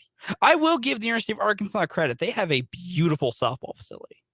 No, they got great facilities everywhere. That was the only time it was during fun fact. While we're at this moment, because I'm going to tell this, it was I was covering KU softball as their voice for radio in 2020 before COVID happened. The last game we played was Arkansas during the week of spring break. It was spring break, so I drove myself to have more time for spring break. But I drove down to Fayetteville and then drove back the night after the game. The next day was when everything started to kind of happen. And the day after, I was texting our SID like, hey, we're supposed to have more games this weekend. What the hell are we doing? You ain't doing anything. And then, he was like, hey, I don't know. I'm figuring it out. 3 hours later, it was like, oh, all of our seasons are canceled. We're all done. Everyone's finished. Yeah. And I was like, well, I'm staying here through the weekend, I guess, because I don't need to be back in Lawrence for the weekend. You really don't. Fayetteville's kind of nice. It's really exploded. It was honestly a good time. I would go back to Fayetteville. So we'll get more from the Woo Pig Suey coming up. So we will get. They do love saying Woo Pig Suey. Yes, they do. I learned that too. So we'll get to that coming up as well, coming up on the 27th and the 28th. But we'll get to on second thought. And we'll talk more about the Kansas City Chiefs and do they need to change how they play in the fourth quarter? We'll get to that as well here in this final hour of Mic'd Up. As always, hit us up on our Big O Tires text line, 785-272-9429. Chiefs, Seahawks. Chiefs and the Birds. My number one key. The same number one key you've had for like 4 weeks running. I feel like Pinky from, or I feel like the brain from Pinky and the Brain. It's the same thing we try to do every Sunday, and that is not turn over the football. And much like the brain, you fail at that task. Yes. Much like the brain failing to take over the world. Yes. You fail, the Chiefs fail, I guess, at not turning the football over. Not turning the football over. Fair. Don't turn the football over. Yeah. The Seahawks team is struggling. They are struggling. You just heard from Seahawks fan Dan. They can't run it. They can't stop it. They have no Tyler Lockett. You rhymed there. Good job. I mean, this should be a win. It should be a win. But don't turn it over. You want to make the game closer? Turn the football over. It's cold, therefore they will turn it over. Don't turn it over in a bad spot. Now, some people are like, well, where's a bad spot? Don't turn it over in the red zone. That's a bad spot. Don't turn it over backed up because then you get them automatic 3 points. You got to turn it over somewhere near midfield. All right? That's what we need. So I'm hoping that's what the turnover occurs. But how about this? Just turn it over once. Don't turn it over multiple times. Yes. Because then you really have a chance to I mean, that's what happened in Yeah. the Denver Broncos game, Yeah. where they had a chance to lose it. So right now the Chiefs are, I believe they're a 10-point favorite. Take Seattle. 10-point favorite. Take Seattle. You know my policy on this at this point. I'm gonna believe the Chiefs won't, if we'll have a game where they have no turnovers the first time I see it. I'll believe they're capable of doing it when I can see it at this point. My number one key for the Chiefs against Seattle coming up on Christmas Eve, big plays. Mainly in the fact of limiting them against Seattle. DK Metcalf's a problem. He is a physical specimen who has a combination of athletic gifts that not many have. He's 6'4", he's like 220, he is built. He is a tall built dude with speed as well. He can really move it. This will be a test for the Chiefs corners. Can you match up with a big physical receiver who is built to win 50-50 balls? You need to find a way to limit that because, as Dan noted, Seattle can't really run the football well. And Geno Smith's making a Pro Bowl for a reason. He's finding ways to help make plays. Well, the last thing you want to do for an offense that struggles to move the football is let them pick things up in chunks. And for Seattle, that this week especially is going to start and stop with DK Metcalf making big plays down the field. Find a way to man him up. I don't know if that's double teaming him. I don't know if that's just finding ways to jam and throw him off or what you want to do. I don't know what it is and what that solution is, but you need to find a way to limit DK Metcalf and the big plays for Seattle in this matchup.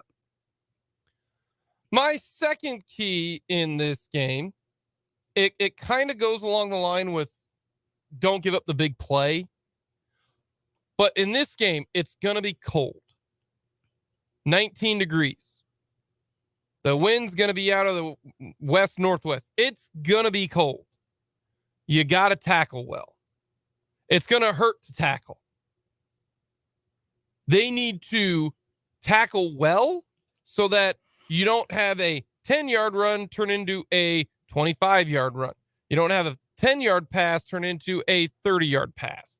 But you got to tackle well in the cold because that the cold is rough to anything to do with the contact outside of like blocking, but tackling in the cold, catching a football in the cold, that can be difficult. Now they are equipped with heaters and everything galore. It's not like, high school football when it's really, really cold, you have literally nothing, but they got to tackle well. That's a big thing for me. And if you tackle well, you don't give up yards after the catch, you don't get yards after contact, but they got to tackle well in the cold for me. Yeah, this team struggles to tackle in perfect weather.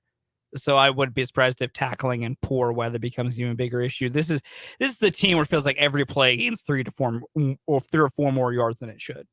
For whatever reason that is, I've lamented this team's tackling issues all year. It frustrates me to no end because tackling, outside of the parts of it that are technique and are repetition, there's part of tackling that's just being more physical than another person.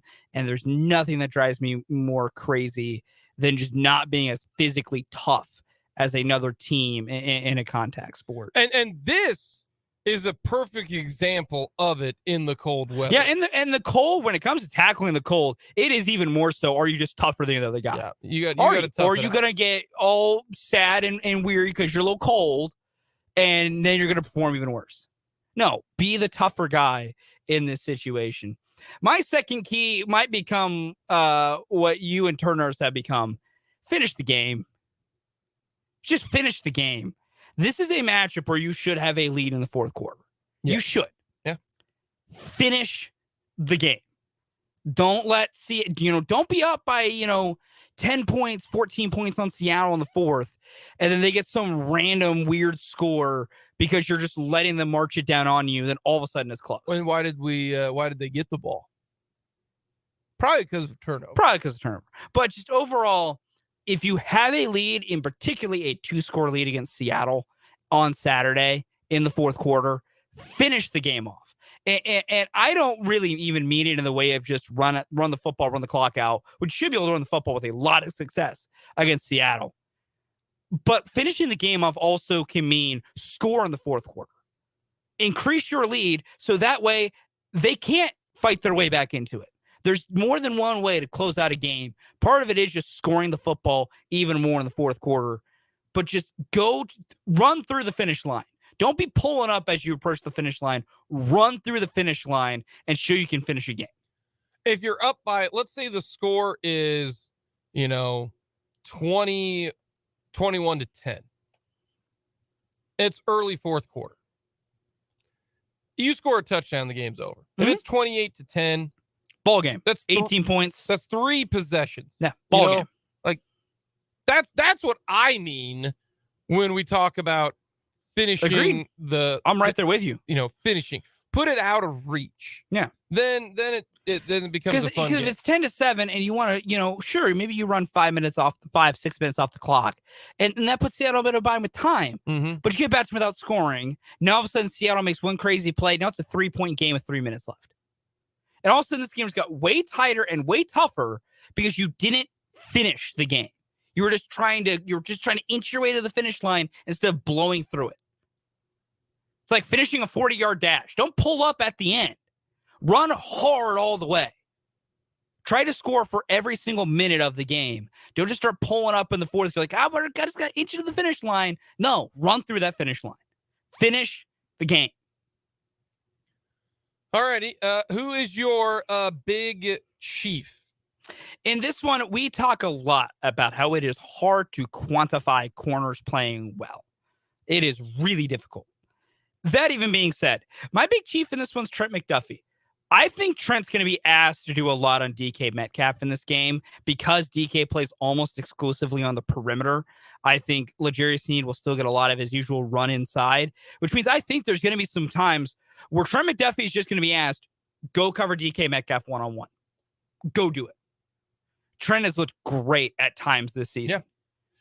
Here's one of this. If we think Trent McDuffie can become a star corner in this league, this is your first true test. You got a big, physical number one wide receiver to try and make a play against. I can't remember what it was, but it was talking about yards per separation, and Sauce Gardner was number 1. And this is all of football. Trent McDuffie was number 2. Receivers can't get away from him. Yeah, he's played well. He's played very, very well. And against a guy like DK, part of it's being sticky, but you're gonna have some chances where Gino, with you and DK one-on-one, Gino might throw up and say, "Go get it, DK." Well, Trent, if you're going to be a number one corner in this league, you have to be able to survive one-on-one against the star receivers. You have to. This is his first real test, and honestly, I think Trent can pass with flying colors. Oh. That doesn't mean DK is going to have like 2 catches for 20 yards, but don't let him moss you. Don't let him get like a 60-yard touchdown. Just compete for 4 quarters on him. And when you and him are matched up, you just need to win the battles more than that. He might win a couple, but if you can win 7 out of 10, that's a great day. I thought I found that I couldn't. It was a different graph, but I was pretty sure it was all of the maybe it was rookies.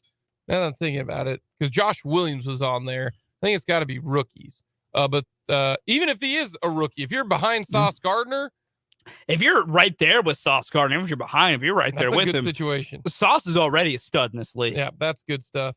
My big chief, I'm going to take a page out of your picking, which is maybe not great. Shut up. It's Nick Bolton. I think they're going to try to run the football. I really do. It's going to be cold. I think they're going to try, even though they're not good at it. A Pete Carroll team's going to try and run the football. And so what I'm wanting is Nick Bolton to tackle. Yeah. I'm wanting Nick Bolton to be a guy that stuffs everything. Set the tone.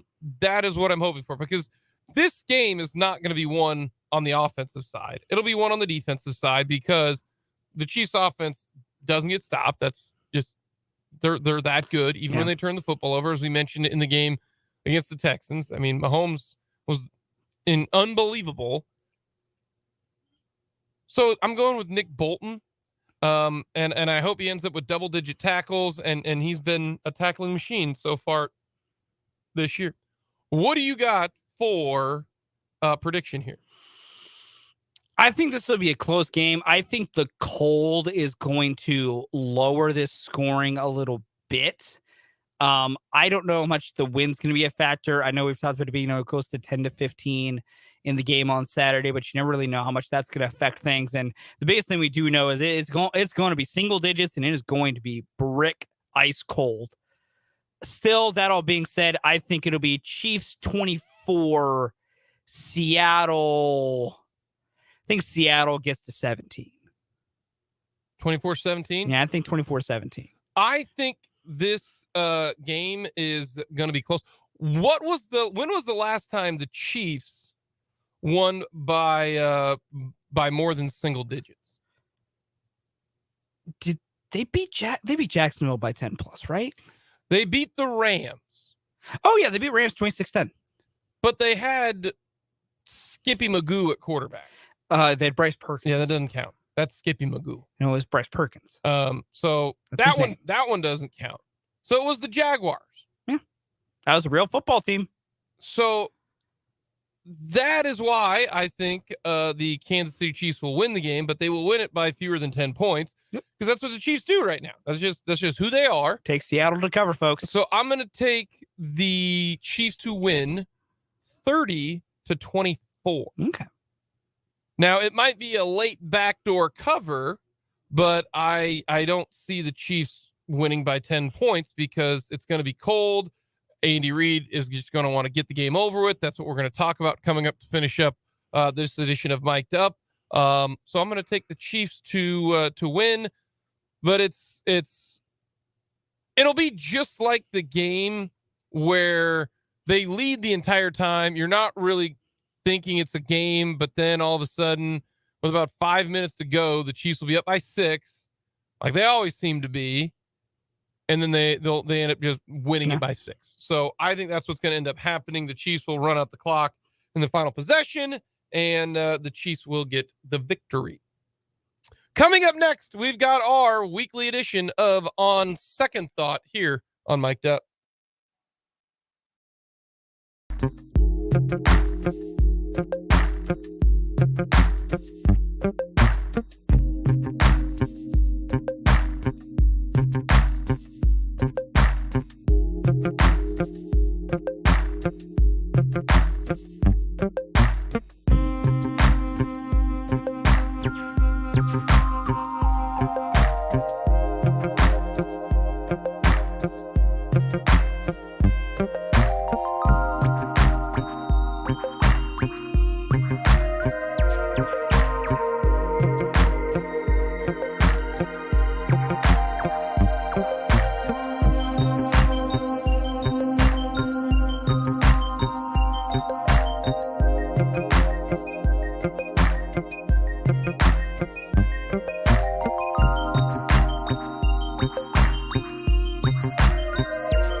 Second thought, we are gonna go with our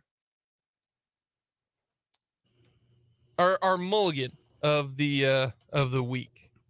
I still say next week we gotta have our year-end mulligan where you're like, damn, bro, that was bad. I'm cool with it because I think I already know what mine is.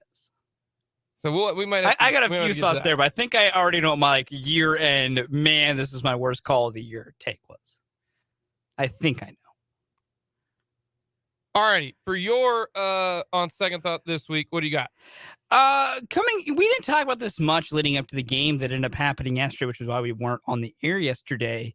But when we discussed K-State and Radford, we just kind of glossed over it a little bit because, you know, K-State should have dominated Radford. They're like 200 and something in Ken Palm. It was nothing. It was easy. They're 16-point favorites. This is going to be cake.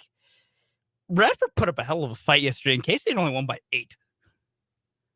Like, It's also they for put up me, a hell of a fight. it's hard for teams to get up for an afternoon game against You're not wrong. against Radford. You're not wrong. You are not wrong. It is hard for them to get up for a game against the Highlanders. It's hard.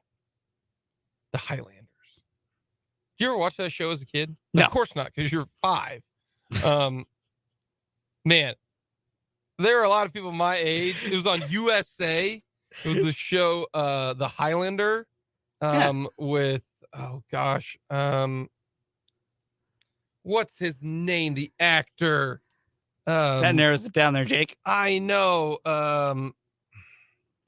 What was his name? Duncan MacLeod was the character. I always remember the intro song.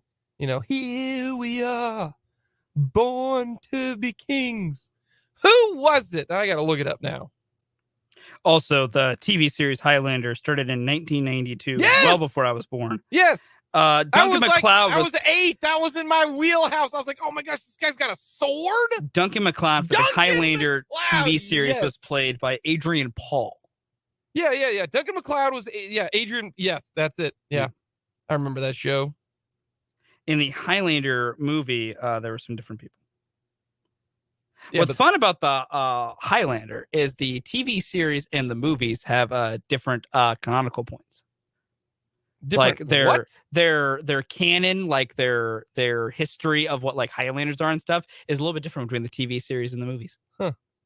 But yeah, I definitely remember the I've not the watched series. any bit of Highlander, but I do know some random things. I do know there can be only I one. wasn't like a diehard guy, but I mean that was like I mean, you were a diehard guy.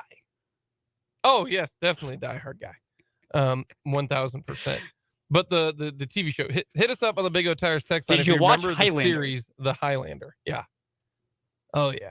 Did you watch Highlander the TV show? Did you watch any of the At Highlander the very beginning, movies? it's like this big giant like sword sound effects, like swing, and then the music starts. He had like a ponytail. You know what I'm talking about? No. Oh, okay. You said yeah. I was just not along like, yeah. All right. Good show. No, I've never watched Highlander. Never The watched TV Highlander. show or the movie. Never Yes! seen any of it. From the Big O Tires text line, Duncan MacLeod was a badass. Yes, he was. Okay. He was. If you're upper 30s, lower 40s, you know the Highlander. Oh yeah, you do. You've heard the song too. My on second thought, I thought that the Steelers were going to be crappy, which is why I picked the Carolina Panthers. Oh yeah, we haven't discussed that. We brought up on Monday. Okay. Yeah, we did.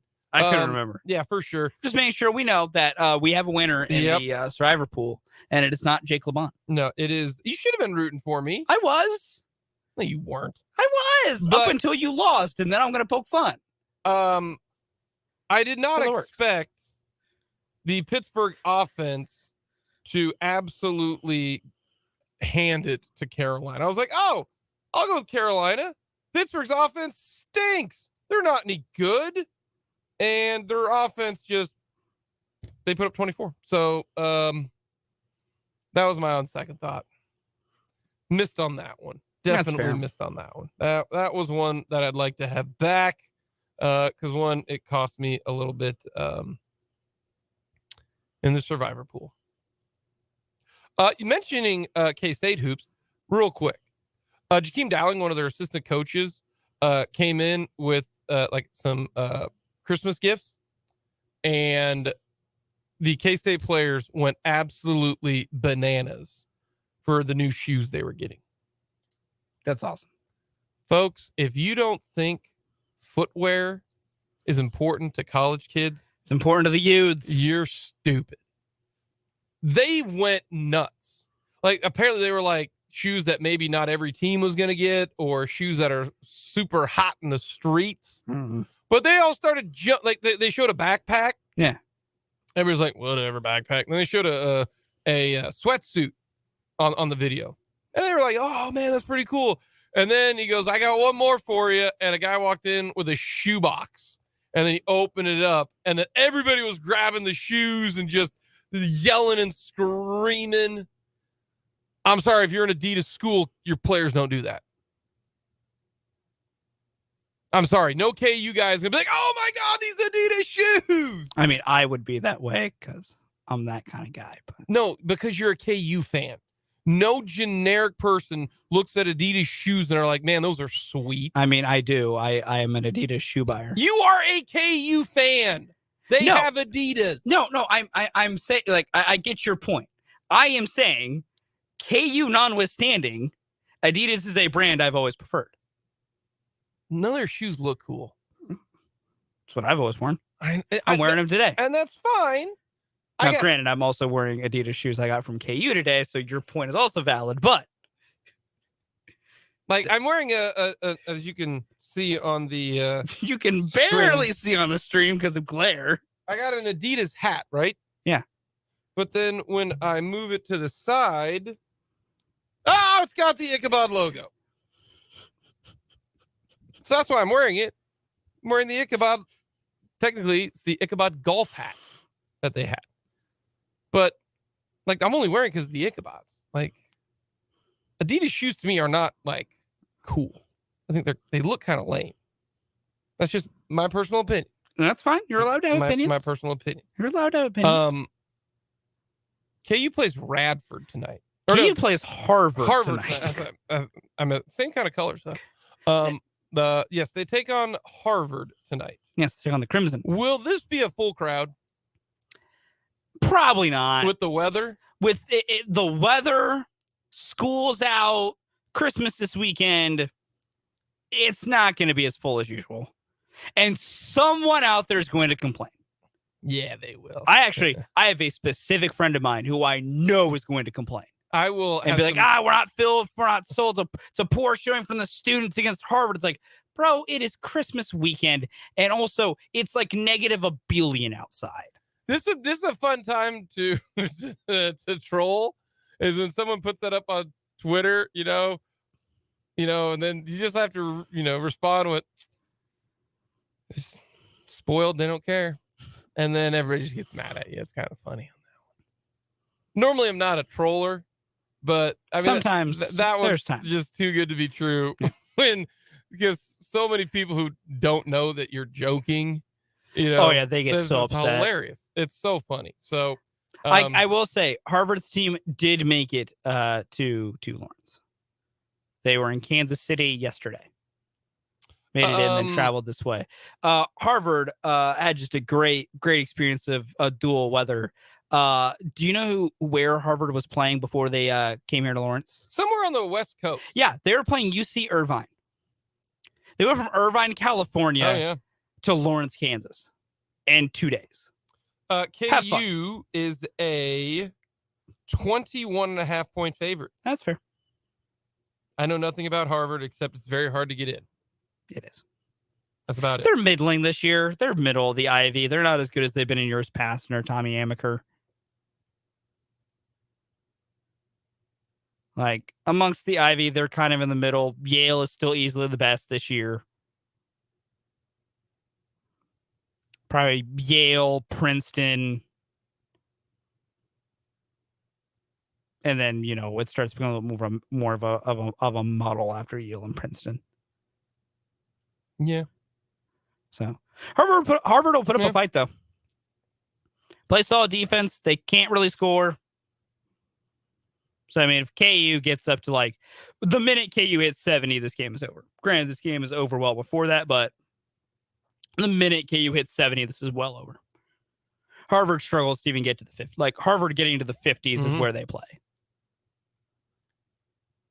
Coming up next, you gonna take KU to beat cover the spread? I'll be brutally honest. I'm really tempted to take Harvard plus 21. Oh, I'd definitely take them. Last game going into Christmas break.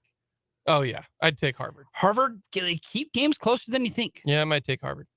Coming up next, we are going to get to the Kansas City Chiefs, and finishing games they're good at. In the fourth quarter, they're not good. We'll get to that next.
Chiefs versus the Seahawks coming up on Saturday. That's weird to say. But Sunday is Christmas Day. There's a triple header on Sunday. Game's not great. on Sunday. Oh, you mean you're not going to be super excited at like 3 o'clock to sit in front of your TV and watch Broncos Rams? Hey, Russ is going to play Mr. Unlimited. Cool. It's Russ versus Baker Mayfield. I'll get the popcorn out. What kind of popcorn are we talking about? You know I like popcorn. I know you do. What kind of popcorn? Get some caramel corn. Good. You're like me and hate caramel corn. Not a Good can. job. Yeah, Good you know- take. You, Good oh, take. you weren't here for the popcorn day. I guess I wasn't. I guess No, I was you not here for weren't. this. You weren't here for the popcorn day. Okay. You were gone. Okay. That's right. We had our list was our favorite popcorns. Okay. Yeah, number 1, the cheese popcorn. Yes, easily. Number 2 is the white cheddar popcorn. Correct. Number 3 is the movie theater butter popcorn. Correct. And then number 4 for me was kettle corn. I won't put kettle corn on the list. Okay, what would be your other 4th? Getting a 4th because, like, yeah, movie theater butter, great. Regular cheddar popcorn, fantastic. White cheddar popcorn, awesome. What would be my 4th popcorn? Because I'm not, like, kettle corn's okay. I'm definitely not a caramel corn guy. Man, I don't know. Maybe it would have to be kettle corn by default. But that's just to give it a spot. Okay. Yeah, it's not great. Even if you do have cheesy popcorn. Let's watch something else. So the Chiefs in action, noon, 11 o'clock pregame coverage right here on 580 WIBW and FM 104.9. And if you're watching the NFL, now is a great time. Folks, Santa Barkley is back. This is the year he's giving new FanDuel customers exactly what you asked for. Unwrap a gift of a no-sweat first bet up to $2,500 back in free bets if you sign up with the promo code Jake. That's $2,500 back if your first bet doesn't win. Now is the perfect time to give FanDuel a shot. The app is easy to use. There's always great promotions. And when you win, you'll get paid instantly. I enjoy FanDuel because the boosts are fun. And boy, you need to hit on the boost this week, folks. FanDuel's boost, guaranteed money. I will put that in there. Guaranteed money. Easy. See for yourself why FanDuel is America's #1 sports book and get in the holiday spirit with a no-sweat first bet up to $2,500 back in free bets from Santa Barkley when you sign up with the promo code Jake. That's Jake. Must be 21 and present. Kansas. First online real money wager only. Refund issued as a non-withdrawable free bets that expire in 14 days. Restrictions apply. See terms at sportsbook.fanduel.com. FanDuel is offering online sports wagering in Kansas under agreement with Kansas Star Casino LLC. Gambling problem? Getting help is your best bet. Call 1-800-522-4700 or visit ksgamblinghelp.com. The Chiefs are very good in end of game and close situations, but their offense, well, it's bad in the fourth quarter. No other way to look at it. The Kansas City Chiefs, their offense is ranked first in the first quarter. Their offense is ranked third in the second quarter. The Chiefs' offense is number 1 in the third quarter. And it's not even close. It's actually better than their first quarter. So the third quarter, the Chiefs, awesome. The fourth quarter, they are average. They are 15th in the NFL. The Kansas City Chiefs also are number 1 in the NFL in late and close game situations. That shouldn't surprise you. Look at the game against the Texans. Look at the games against the Broncos. Look at the games against the Chargers twice. Look at the game against the Titans. They are good in close game situations. Most teams are about 50-50. The Chiefs are well above that. But why get to that situation? If your offense is the best in the first and third quarter and third best in the second quarter, why not just keep doing that? And I go back to Andy Reid trying to shorten the game because that's what he does. We know that. He does that too many times. I wonder if it's because he doesn't trust the defense, even though the defense really set the Chiefs up the last two games. Chiefs defense against the Texans, forced fumble. The Chiefs defense stopped the Broncos 3 times when being down by 6. Including one of those times immediately after Patrick Mahomes threw an interception that was very ill-advised. Chiefs got it right back because Chris Jones forced a pick to L'Jarius Sneed. Yep. The Chargers, Chiefs defense held on. Remember the two big plays. Now, most of these plays involve Chris Jones, including the fumble, because it was Jones who collapsed the pocket, forcing Mills to scramble, and then which then allowed Clark to go whap, and caused that ball to shoot out. But the thing about this Chiefs defense and Andy Reid, a lot. I want the Chiefs offense to just continue to operate like they do. Status quo. Let Patrick Mahomes cook. Give it to Pacheco when he needs to. Do that. The only time I want the Chiefs to shorten the game and slow it down, that's when they have the football with like 3 minutes to go. And even then, I want you still to find spots.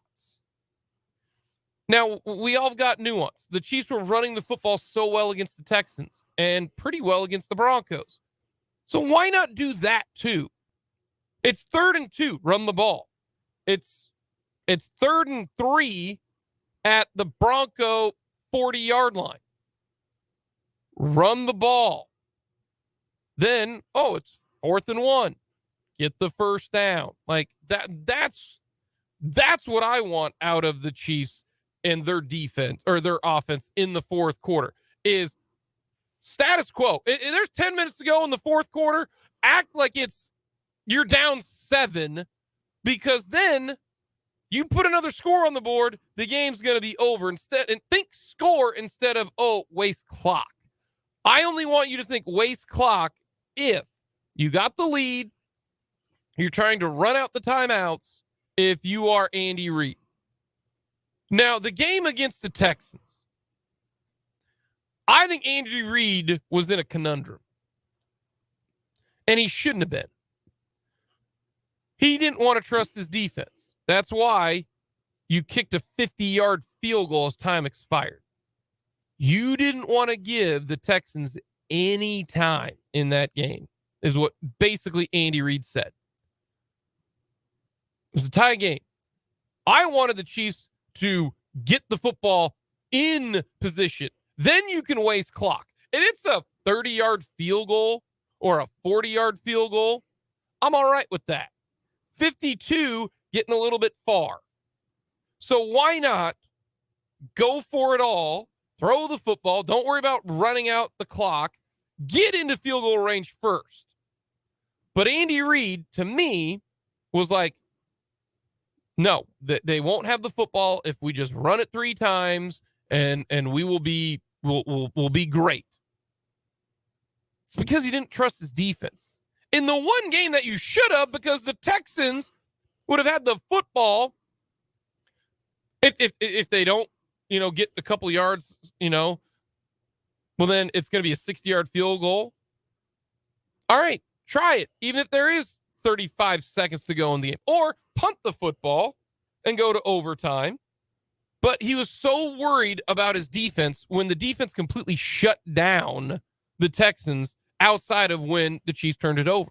I mean, we saw the numbers. They were the worst in the NFL that week. So why not trust your defense there? Well, he doesn't trust the defense. So that's why he took up all the time and settled for a 52-yard field goal. Man, go for the score.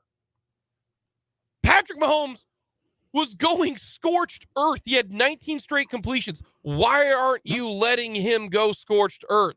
Go with the game of the flow. Go with how things are going. Sometimes analytics, go with that. If it's an offensive game, let's go with it, right? Yeah. If it's a defensive game, take the points. I'm okay with that. The Texans are having a hard time scoring if the Chiefs didn't screw up.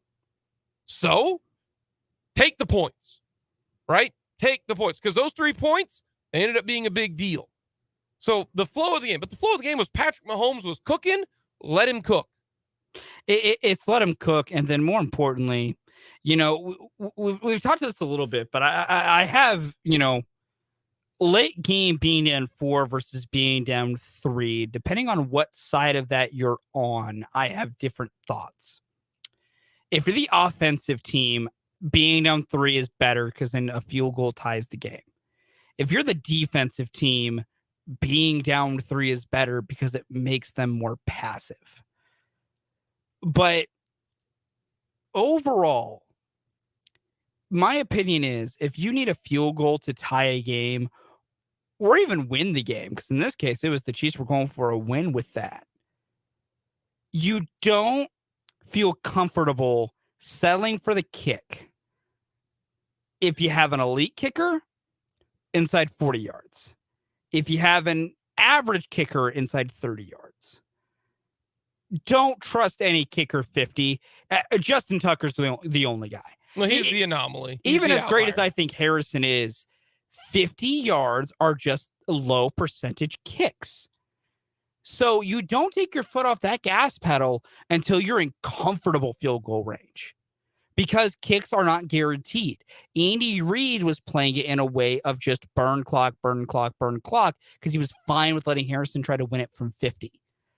I think if he was a bit more aggressive, because when you're inside that 40 to 30 range, that's when you start running it a bunch. That's when you start literally letting that play clock dwindle, and you almost are willing to settle for the kick for the win because you're in a much more makeable territory. And it also factors on the defensive Yeah. side. If the Bengals are on the other side, I'm okay with that situation. Try to win it with a 52-yard. But with the you Texans, don't want to get them the football back. Even with because we say these things about how, you know, the defense, this defense, that. The defense gave up 213 yards to Houston. Yeah. They weren't playing bad. It was penalties and other things. So also, you shouldn't have been that afraid if Houston had gotten a chance to get the ball back. You shouldn't have been that afraid.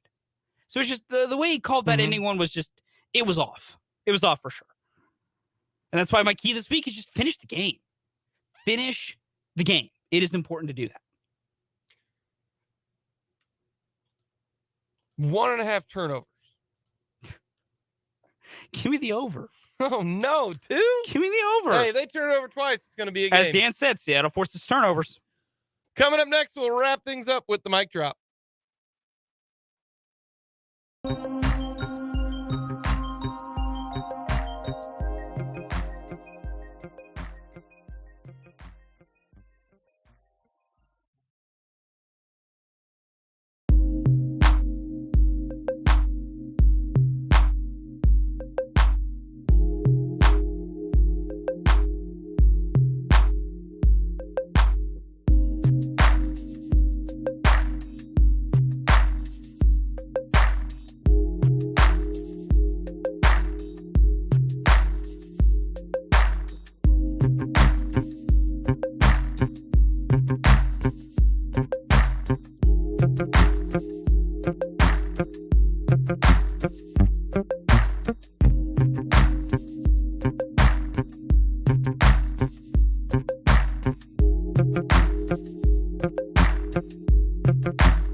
Things up, Fulton. What do you got here quickly?